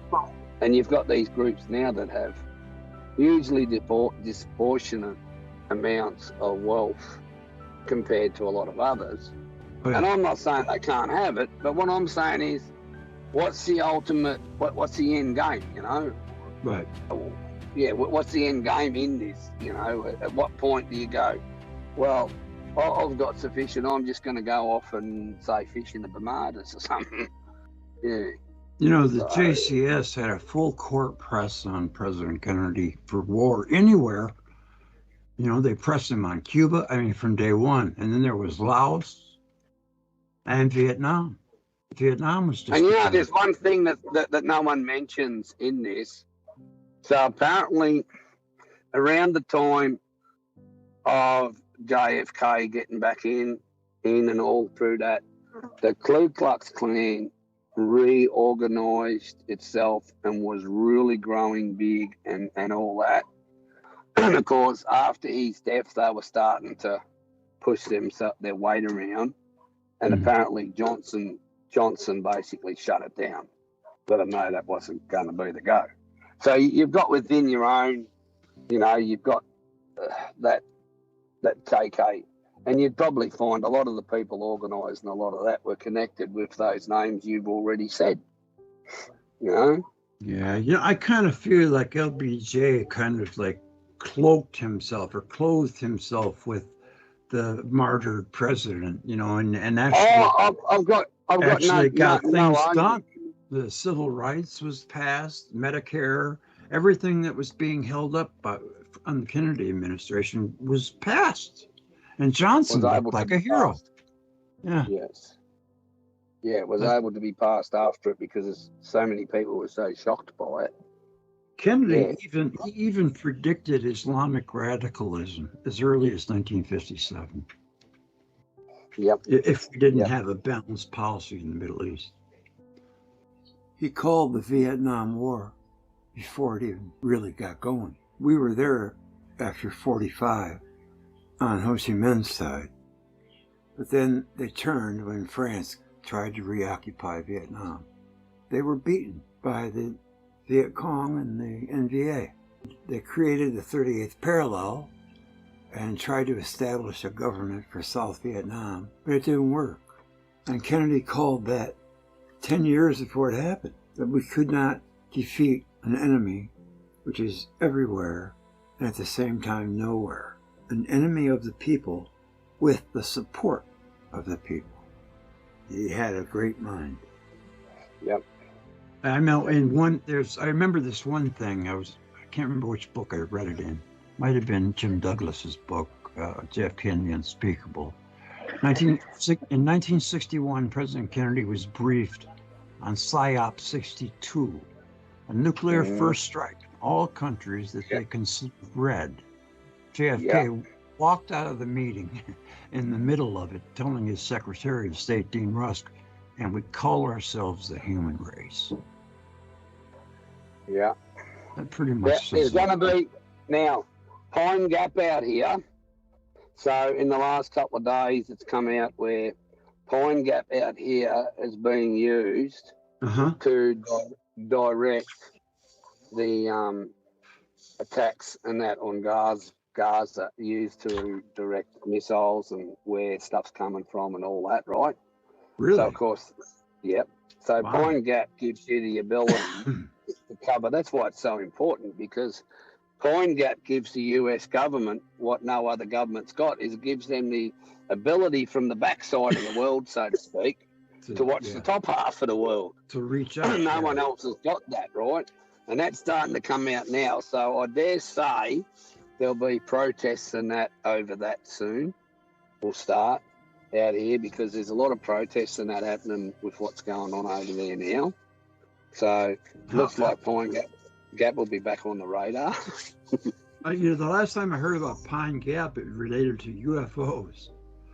That was funny stuff going on over there. That was dark journalism. But what it gives you is the ability to really cover the whole world with the tracking through the satellite system and all that. And that's what got me, is at the end of it, all those missiles that went into Israel can be tracked to where they came from. Right? We know the abilities there for the US and that to track them all. So it's interesting to see how, and it is too, like at this point of time when you've got what went on with JFK and all the Dallas brothers and all them others involved. Yeah, the tentacles were deep, man. Yep. And they have a lot of English. They have a lot of English heritage behind them. So they're not, it's not just an it's an American English thing. Oh, absolutely. Well, I would imagine Australians are also in that group too. I mean, it seems like the U.S., Great Britain, and Australia are like, they think on a plane. It's very same. So they must have their elite with our elite. In Canada. In Canada, yeah. Yep. What they subscribe to, a fascist lifestyle. Well, it's become that way, yes. Yes, it's become that way where once, your king was sort of like, he was the god. Then you take your country, well, he's become a republic, independent and a republic. So then it was the president was, like looked up to very well because of that. But now it's become where we look at the corporation and the corporation and the CEO, so what they say is meant to be like God. You and I know so many of them, they're just not very good people. As Dulles joked, he really thought he was the president. The State Department hawks that were left over from the Eisenhower administration engaged in what is called threat inflation, or making up the enemy to be much bigger and badder than they really were. The truth is that the Soviet Union was exhausted from World War II. They lost 27 million people. Imagine that. Why is it that that's so lopsided? No other country came close to that. I think Germany might have lost 3 million, 4 million, not 27. Something was going on there. William D. Pauly, the author of the Doolittle Report back in 1954, in which he said that we had to develop a unit inside the Central Intelligence Agency that was more ruthless, effective in destroying our enemies than any activities that were undertaken by our enemies. And this is William D. Pauly.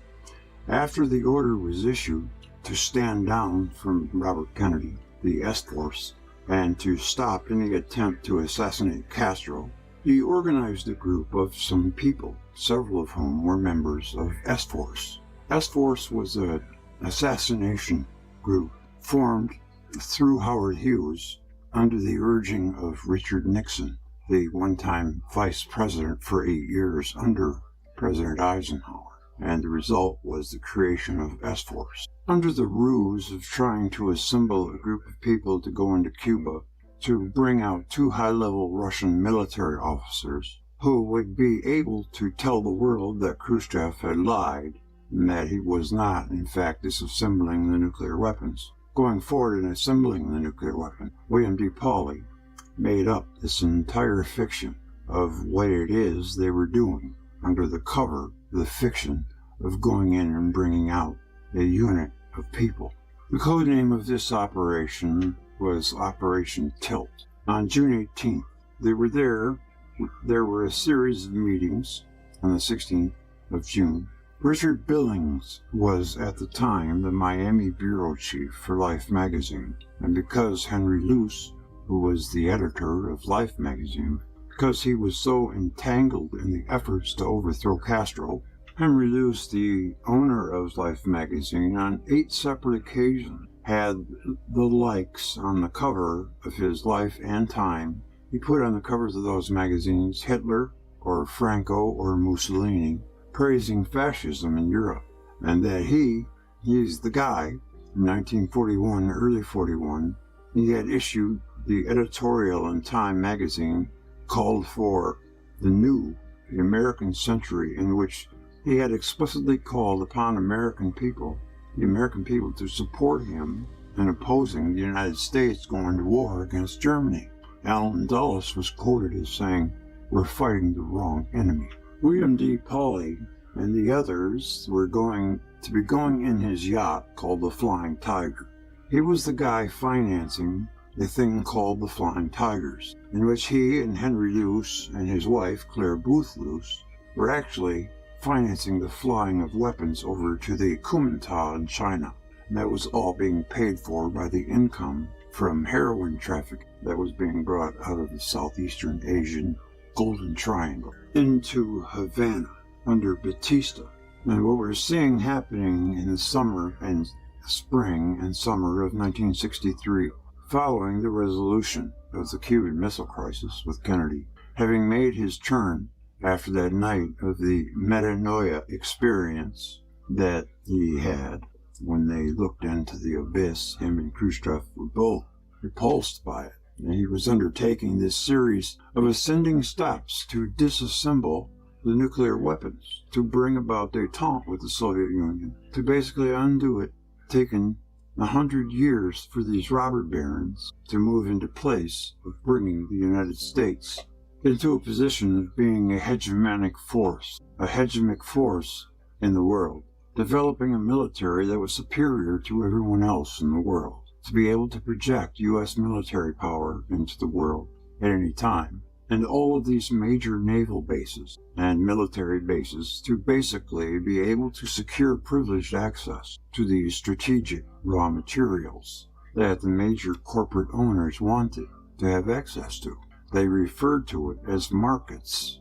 They wanted to have access to these markets. And they were doing this under the rubric of anti-communism. That you see these steps being taken by Kennedy throughout the period of 1963, following the October 28th successful resolution of the Cuban Missile Crisis. He continues to undertake these actions, and he had issued this order to stand down the S-Force once Bobby had been told about it on June 5th by Walter Sheridan. He assembles this group of 10 anti-Castro Cubans, and they undertake the secret operation called Operation Tilt. And Dick Billings had actually gone to the meetings, 2 of the planned meetings for this operation, along with a guy by the name of John Martino, who was a mafia lieutenant under Santos Trafficante, and he was involved in this operation. Then, on the night of June 18th, he ends up being called by John Martino, and it's time to go. They're ready to do this thing. So they went to William Pauly's house in Miami, and they go to his house. They get on this little bus. The bus drives them to Miami National Airport. They have this area of the Miami National Airport in the northeastern corner. This is nicknamed by all the snake eaters, as they refer to themselves, that this was called Corrosion Corner. And this is where Southern Air Transport flew out of. That was, in fact, an aircraft company that was started by William D. Pauly. So they all jump on a PBY at Corrosion Corner, and the night of June 18th, getting on the plane, there's a guy by the name of William Rip Robertson on the plane, and he turns out to be the field commander for the S-Force, the assassination group that was formed by Richard Nixon under Howard Hughes. And he's there in charge of the operation. Everybody loaded onto the PBY. The pilot's name was Tosh Plumley. Maybe you've heard that name in the past. Who has also confirmed these activities. Dick Billings, the man this information came from, was there to take with his photographer to take pictures and record the event of the assassins having killed Castro, which was the real reason they were being dropped off. They landed the PBY and got on the Flying Tiger II, Pauly's boat. So the Flying Tiger, the yacht that belonged to William D. Pauly, was the ship that they were actually going to be functioning from. They got out of the PBY, they inflate these little rubber rafts, and they paddle out to the Flying Tiger, who was anchored there. The Flying Tiger then takes them to a place called Hognose Reef, Hognose Key, a little kind of atoll that is in the Caribbean off the shore of Cuba. They spend the night there. They get up in the morning and they load up the boats.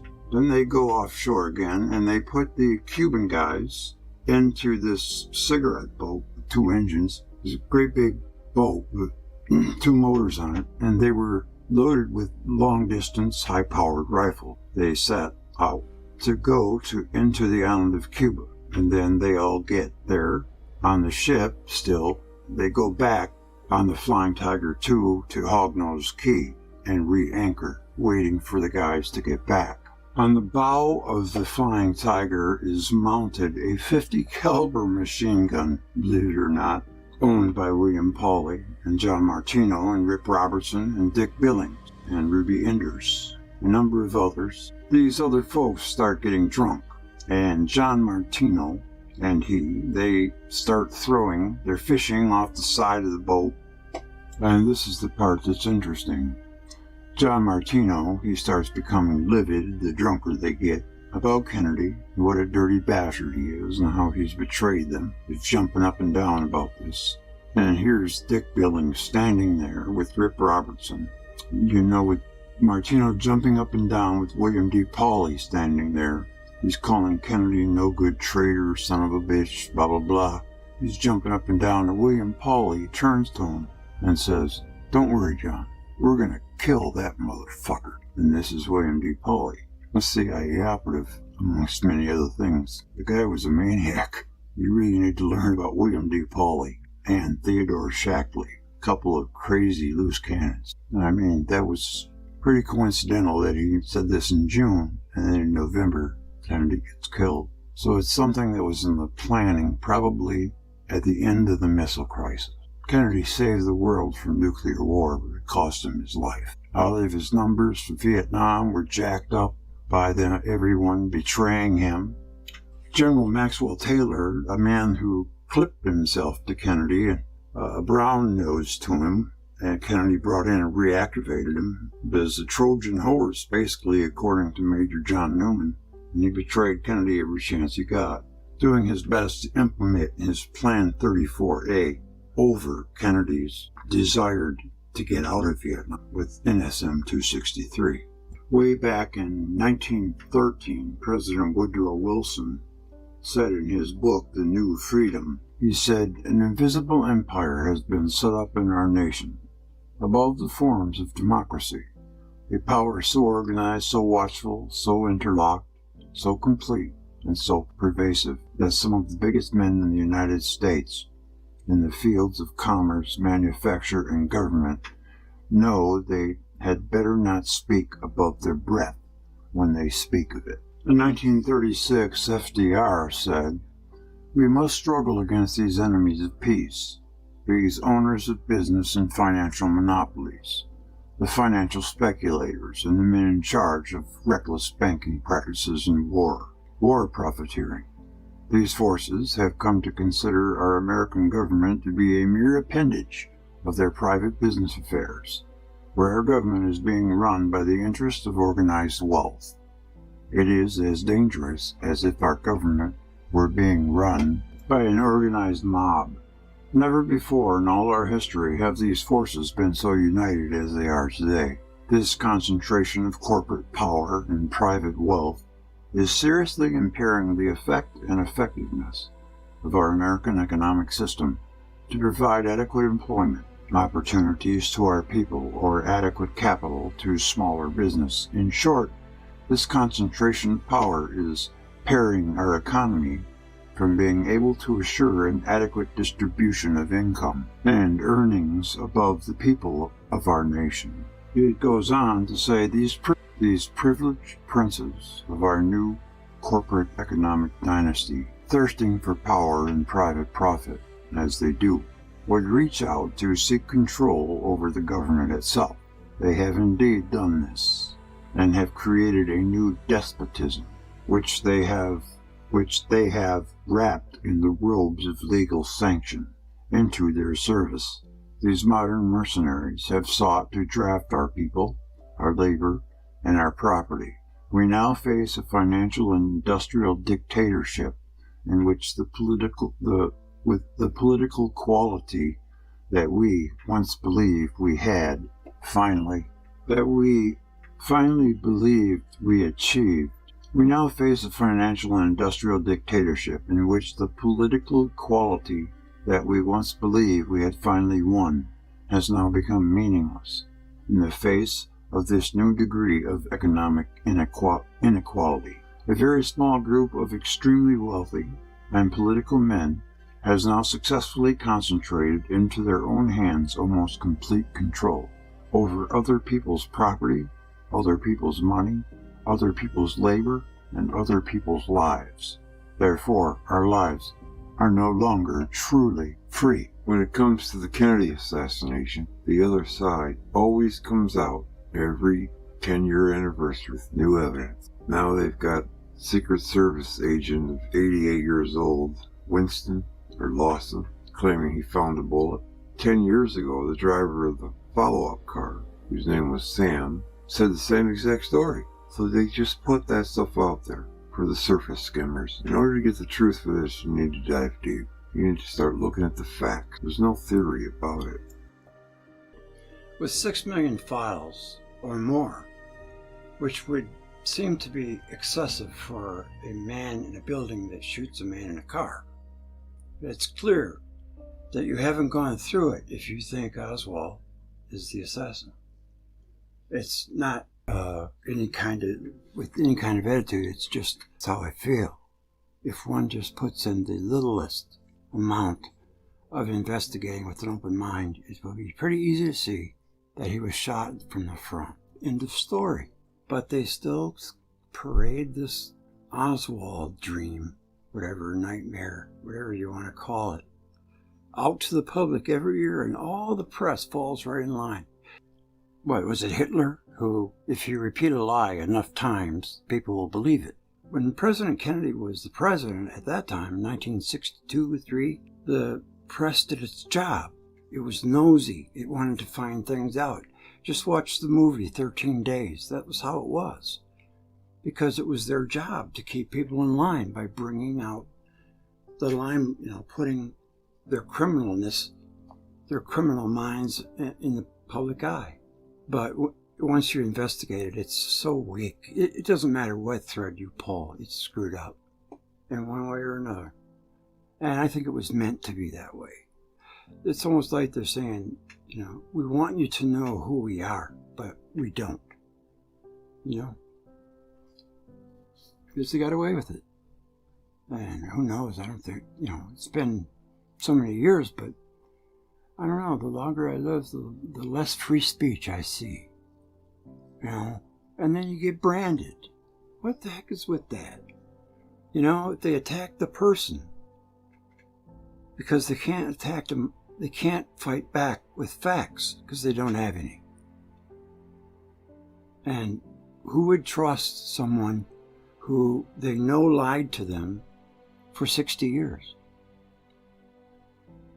Unfortunately, that's the way it is. There's really not much we can do about it. Just try to keep our heads down. But that's no way to live. One thing I love about America is we have free speech in all the West. England, Australia, we still have freedom of speech. But it seems like they're curtailing a lot of it because there's things you can't say or you'll get hooked.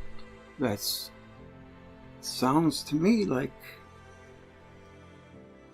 something not many people probably think about is the enormous amount of pressure that was being put to JFK from the Joint Chiefs. Lemnitzer and LeMay were often insubordinate and actually talked about pushing him to the side. They could have started World War III. They viewed World War III just as another bombing run from World War II. They didn't know about the lasting effects of radiation. But JFK did. He was a man of his times. And then what is that story? Is it honestly to blame an innocent man for the deed when they know damn well he was killed in a crossfire? I mean, the Pledge of Allegiance is something that I took pride. You know, I was proud to be an American. But that whole thing took the flag, threw it in the mud, and stepped on it. And it's heartbreaking because we didn't just lose a president. We lost a way of life that we could have had with world peace. However, unfortunately, corruption runs far too deep. Politicians are bought off. Criminals are looked at like movie stars. You know, it's maybe not so much today, but in the 60s and 70s they were. It astounds me, really. Robert Kennedy wasn't looking to make a name for himself. He looked around and saw corruption everywhere and went to war with it, with his brother as president. One fact that not many people think about is the way that JFK was treated by the Joint Chiefs of Staff. They were constantly in his face at a full court press for war, anywhere. They were drunk with power. Started out with Laos, Cuba, was in Vietnam, Berlin. It was just them trying to push JFK aside. They thought they could push him around, and they were wrong. He stood his ground and stuck to his guns against 99.9% of the rest of the government, it seems. Even the Senate, his own Democratic Party was down on him. They thought that we should invade. If we would have, our invasion force would have been vaporized.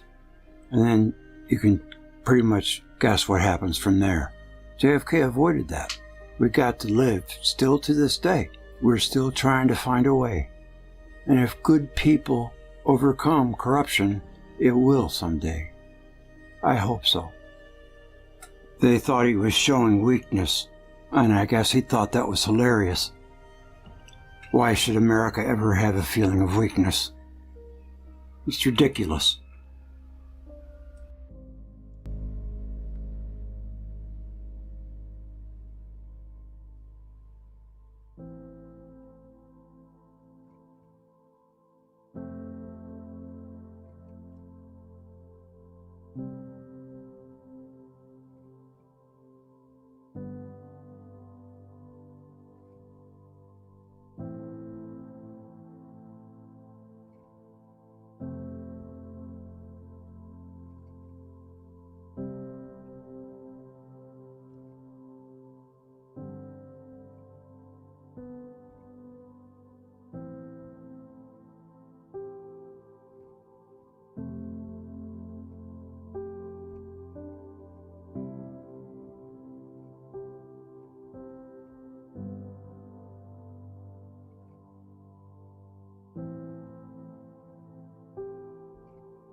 This article comes from Kennedy's and King. I'm always interested in unsung heroes.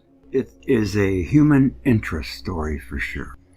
By Ronald Redmond. It recounts the story of this Army private who predicted the assassination of JFK well before it happened, but whose reports were ignored by both the authorities in advance of November 22nd and by the government investigators thereafter. It is very few people that would risk their job, their reputation, and even their life for a mission. But that is what Eugene B. Dinkin did. For that reason, I believe Mr. Dinkin deserves the critical community's respect and admiration. Maybe more than that. Yet, how many people, even in the research community, know who he is? If one turns on a standard reference book on the JFK case, Michael Benson's Who's Who in JFK Assassination, I don't own that book. The man merits only 3 desultory lines that tell us nothing about him. In the first edition of the late Jim Marr's book, Crossfire, I have read that. It is a good book. It's just really a desk compendium for the JFK case. There is no mention of him. So who is Eugene B. Dinkin, and what exactly did he do involving the assassination of President Kennedy? Dinkin was a young soldier who was serving in the United States Army in 1963. He is a hero, and this author thinks he is. The author's name is Ronald Redmond. I've got a link in the description to the article. I'm just going to read a little bit of it here. Why have we not heard about him? One is this reason. The Warren Commission hid his name and the information he had gathered in an attempt to warn the president about the plot prior to November 22. So like it's dragging to you? It does 15 years later, he tried to get his information to the House Select Committee on Assassination to help solve the crime.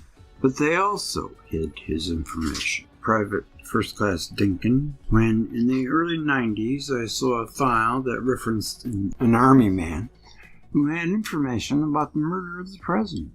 The file was dated from the 70s, but it did not indicate Dinkin's name. Ronald was left to wonder who the person was and what he knew. Then, in the mid-90s, Congress passed the JFK Records Act, mandating the CIA, FBI, U.S. Secret Services, and other agencies release their holdings to the assassination to the National Archives. The mandate also covered the material that the Warren Commission and the HSCA had collected. The U.S. Army should also have released their files, but it was learned that they had destroyed their files sometime in the 70s. All of the Joint Chiefs of Staff meetings they destroyed, which is an important story for another time. Once bundles of files came to the archives, Ronald went there looking for all that he could find on the 20-some witnesses who took film or photos in and around Daily Plaza on November 22nd, 1963, of course.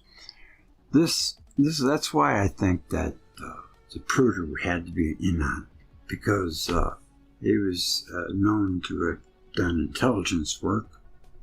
It's just too much of a coincidence. He bought the camera the day before.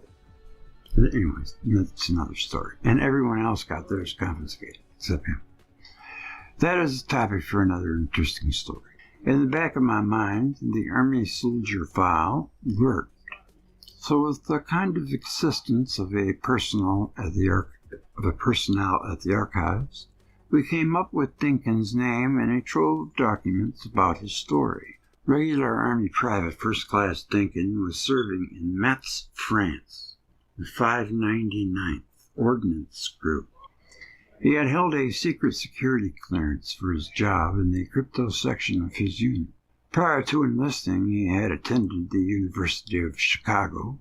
He and his family had lived in Chicago. His studies at the university would have included psychology, deciphering cable traffic from the European Command, NATO. In September of 1963, Dinkin noticed material in the Army newspaper, Stars and Stripes, and other print publications that was negative toward the president and his policies, and implied that he was weak. He was a weak president in dealing with the Russians, because he wanted to make friends, the only uncommon sense thing to do. The examples that he found became more negative and suggested that if he were removed as president, it would be a good thing. By mid-October, Dinkin had found enough information, some of it subliminal, that convinced Dinkin that a plot was in the works, one driven by some high-ranking members of the military, some right-wing economic groups, and with support by some national media outlets. He did not tell his superior officers about this information, given that he believed the military was involved. He did tell quite a few Army friends, and some others that I will note shortly. This information probably got back to Army authorities, because Dinkin was transferred to the Army depot in Metz, France, where his duties did not require a secret clearance. Dinkin's studies forced him to conclude that the plot would happen around November 28, 1963, and the assassination would be blamed on a communist or a Negro. He then sent a registered letter to Attorney General Robert Kennedy. He got no reply. He decided on other options. In late October 1963, Dinkin gathered up material that he found that had psychological sets, which Dinkin would be sensitive to because of his college studies. Psychological sets are a batch of information that is used to induce a particular state of mind in an individual being exposed to the sets. The sets can be a series of pictured events, written statements, and combinations of the aforementioned examples. They are used by advertisers and others to implement ideas into the mind of the people being exposed to them. I'm kidding. In advertising, of course, the goal would be to get you, the target audience, to be interested enough in the product or service that you would buy it. In the case of the psychological sets being used against President Kennedy, the goal was to get American citizens to believe that President Kennedy was a weak communist sympathizer whose murder would not be a bad thing. Additionally, Dinkin concluded that sets were placed in print media to implement into citizens' consciousness the recognition of Oswald, Ruby, and various other assassination artifacts. They don't leave any stone unturned. On October 25, 1963, Dinkin left Metz and went to the United States Embassy in Luxembourg, where he tried to see Mr. Cunningham, chargé d'affaires at the embassy. He sent word to Mr. Cunningham that he had information concerning a plot to assassinate the president, and at one point he was able to speak to Mr. Cunningham by phone. Mr. Cunningham refused to see him or review the newspapers and other data he had collected that would advance his assertions. While he was in Luxembourg Embassy, Dinkin spoke to an unnamed Marine Corps guard about his research. Not being successful in his attempts to get authorities to pass on to his warning, he went back. The guy said, "I'd love to help you, but I'm just a guard." He was sent back to his unit at the Army Depot. After he returned from Luxembourg, his superiors informed him that he was to undergo a psychological evaluation on November 5, 1963. Due to this impending development, Dinkin went absent without official leave from his unit and traveled to Geneva, Switzerland, to try to present his case to somebody who cared that could do something. He went to the Geneva newspaper, The Diplomat. Dinkin also tried to talk to a Mr. De Worst, a Newsweek reporter, but he would not listen to the information. Isn't that something? It's just crazy. Dinkin then went to Time Life Publications and was able to speak to the secretary who was located in Zurich. On November 6, 1963, Dinkin went to the press room of the United States office in Geneva. There he told reporters about the plot. One reporter, Alex D. Fontaines, a stringer for Time Life and Radio Canada, later told authorities that he and a female reporter both recalled Dinkin talking about his assassination information, which prompted D. Fontaine to file the story on November 26, 1963. In 1977, when the House Select Committee on Assassinations was reinvestigating the murders of President Kennedy and Dr. Martin Luther King, they might not say on here, I don't know, but the letter to Robert Kennedy was intercepted by James Jesus Angleton, Deep Six, of course. It was reinvestigating the murders of President Kennedy and Dr. Martin Luther King. Dinkin related some of his ordeal in a letter to Jacqueline Hess, one of the chief investigators for the committee. He wrote that on November 6, 1963, he had told the TASS news agency representative about his forecast of the assassination. Dinkin said on November 7th and 8th he was in Frankfurt and Bonn, Germany, and had been a cryptographic operator at the 599th Ordnance Company, Metz, France. He wrote that his secret clearance had been revoked at the time messages were going across teletype lines. He noted to Hess that he had never developed any illicit cryptographic message that appeared to relate to the JFK assassination. 6 months after Dinkin wrote to Hess at the HSCA, he received a foreign letter, but not from Hess. It was from the HSCA Chief Counsel, Robert Blakey. See, Robert Blakey replaced a guy who was going to get to the bottom of it, and his name was Robert Tannenbaum, a man of the utmost integrity. But like he said in The Men Who Killed Kennedy, when you either find the truth or get out of the business. And that was how he looked at it. He said that all the three-letter agencies treated them as they were the enemy. Can anything scream guilty more? What is the problem? All the players are long gone. Is it that they're worried about their image? Best way to start cleaning something up is to just break it out. So here it is. I just don't understand it. And that's when it all, like the mafia did it, came out. Because Blakey could only go after the mafia. He wasn't allowed to go after anyone else. So he was more compatible with the enemy, I guess. It doesn't make any sense. Also, Lyndon Johnson himself and his aide and his handmaiden, Clifford Carter, who was his fellow plotter. He was on 24 hours, 7-day-a-week duty of kissing Johnson's boots. They went there, and Johnson saw to it the guy was put in a noon bin. An FBI Airtel from Paris legation to FBI Director Hoover of February 27, 1964, gives additional information about the FBI's knowledge of Dinkin's activities in Geneva.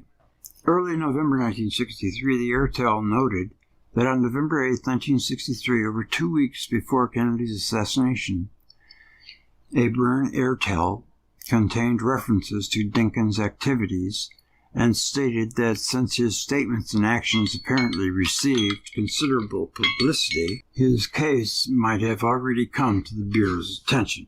If that had not already occurred, it certainly would now be the FBI was on to it. From these intelligence documents and his attempts to meet embassy personnel, we knew that a significant number of people, some of the officials of the United States government, met Dinkin and heard his information. That was Lyndon Johnson's aide, Cliff Carter, I think his name was. They all failed to investigate it thoroughly, report it to the Secret Service, or report it to the White House. I mean, can you imagine? The bad guys were so thick and deep that they even circumvented getting to the government. It's just amazing. About a month after the assassination, with the Warren Commission in process, Eugene Dinkin's mother wrote a letter to the Attorney General's office. In her December 29, 1963 letter, she noted that she was writing on behalf of her son. She stated that through his semantic studies, her son knew how the assassination was planned. Mrs. Dinkin wondered if the Attorney General could arrange someone to talk with Eugene so that perhaps some important information could come of this. She ended the letter by hoping that the Attorney General would look into this matter. She gave her son's location as Walter Reed Army Hospital, right there in Washington, D.C. It was in Memphis.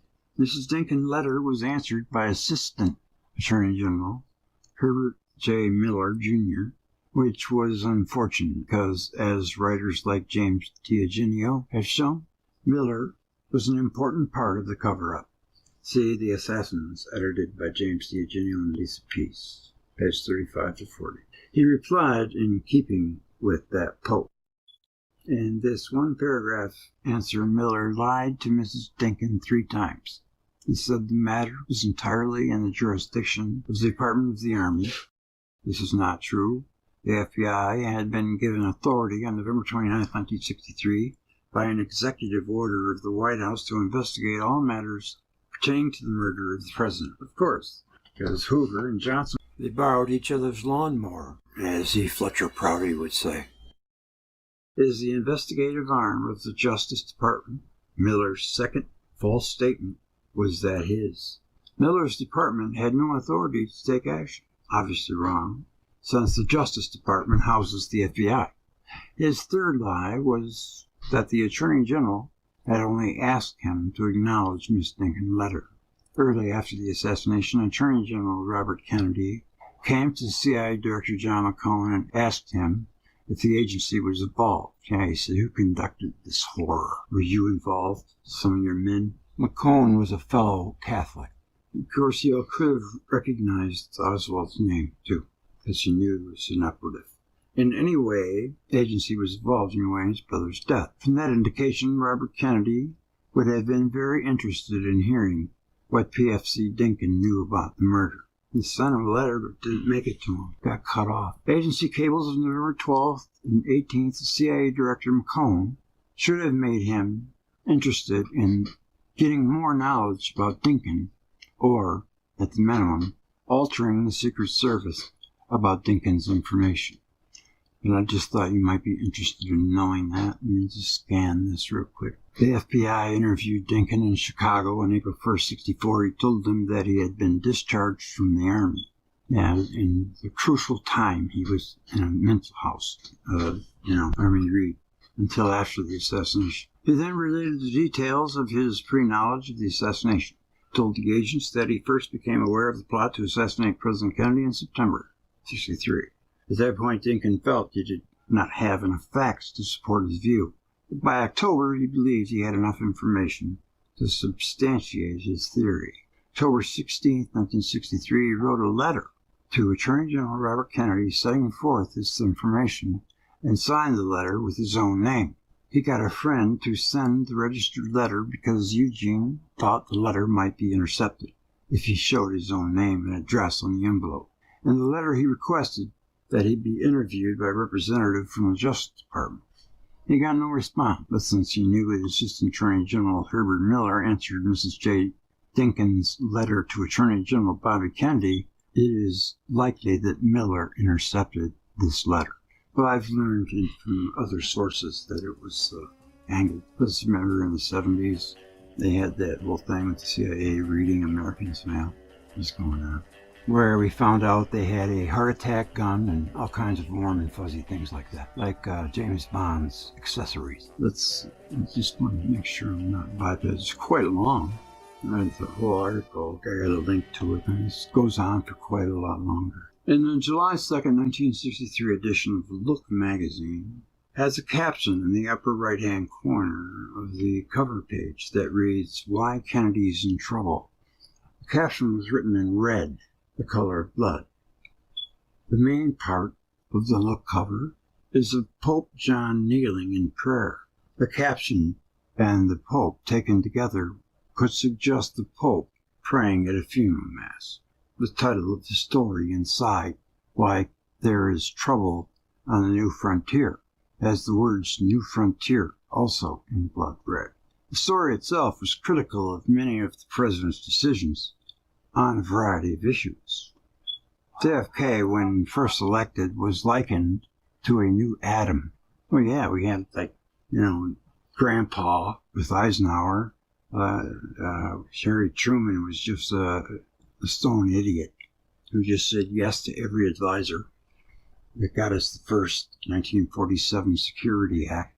And then all of a sudden, boom, this movie star looking dude and his gorgeous wife show up. Of course, born in this century. Sometimes I want to say, when he said The torch has been passed to a new generation born in this century tempered by war. He wasn't kidding, for one, but for two, I think the old establishment took exception to that. They didn't want to be left out. Most of the people that were involved in his assassination cover-up maybe lived another 10 years. I mean, it was such a dreadful waste for us. Who could even think of where we'd be today had he lived? We wouldn't have been so rich, you know. But see, ever since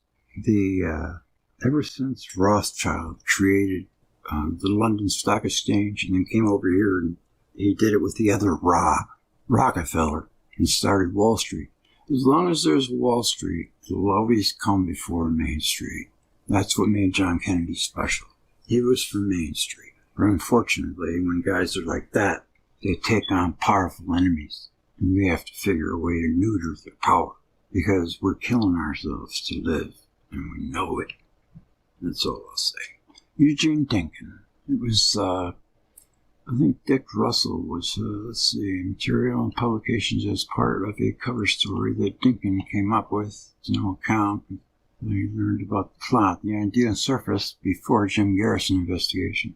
Like many leads, Dinkin's first name appeared. Russell writes. So Dick Russell had something to do with it too. He's a good author. All right. Well, I hope you enjoyed that. PFC Eugene Dinkin. The link is in the description. Thank you much.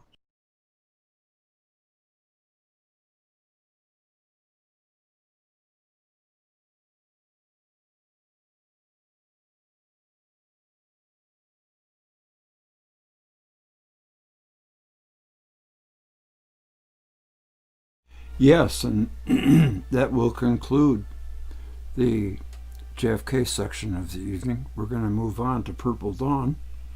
So I'm going to close this down and just give me about 5 minutes and you'll see it on my homepage. I'll put it in live streams and we'll get going on it, okay? Thanks for coming. And I hope I'm not buzzing. I think I took care of the situation. I was way over-modulated. Shockwave brought that to my attention and he was absolutely right. So anyways, I just wanted to get some, I don't see too much blue. We got some new guys, new folks. That's cool. Always good to see new faces, new names. Timothy Oakes. Timothy? The Doctor. Good to see you, Doc. The Doctor. I need a prescription. Also, well, that's pretty good. Shockwave was here. Good to see him.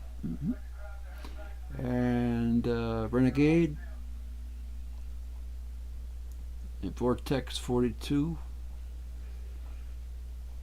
Good for you. Thank you very much for showing up. I just wanted to say that. So, we'll get on with the freaking Purple Dawn then. I'll see you real short, okay? I'll be right back. Good night.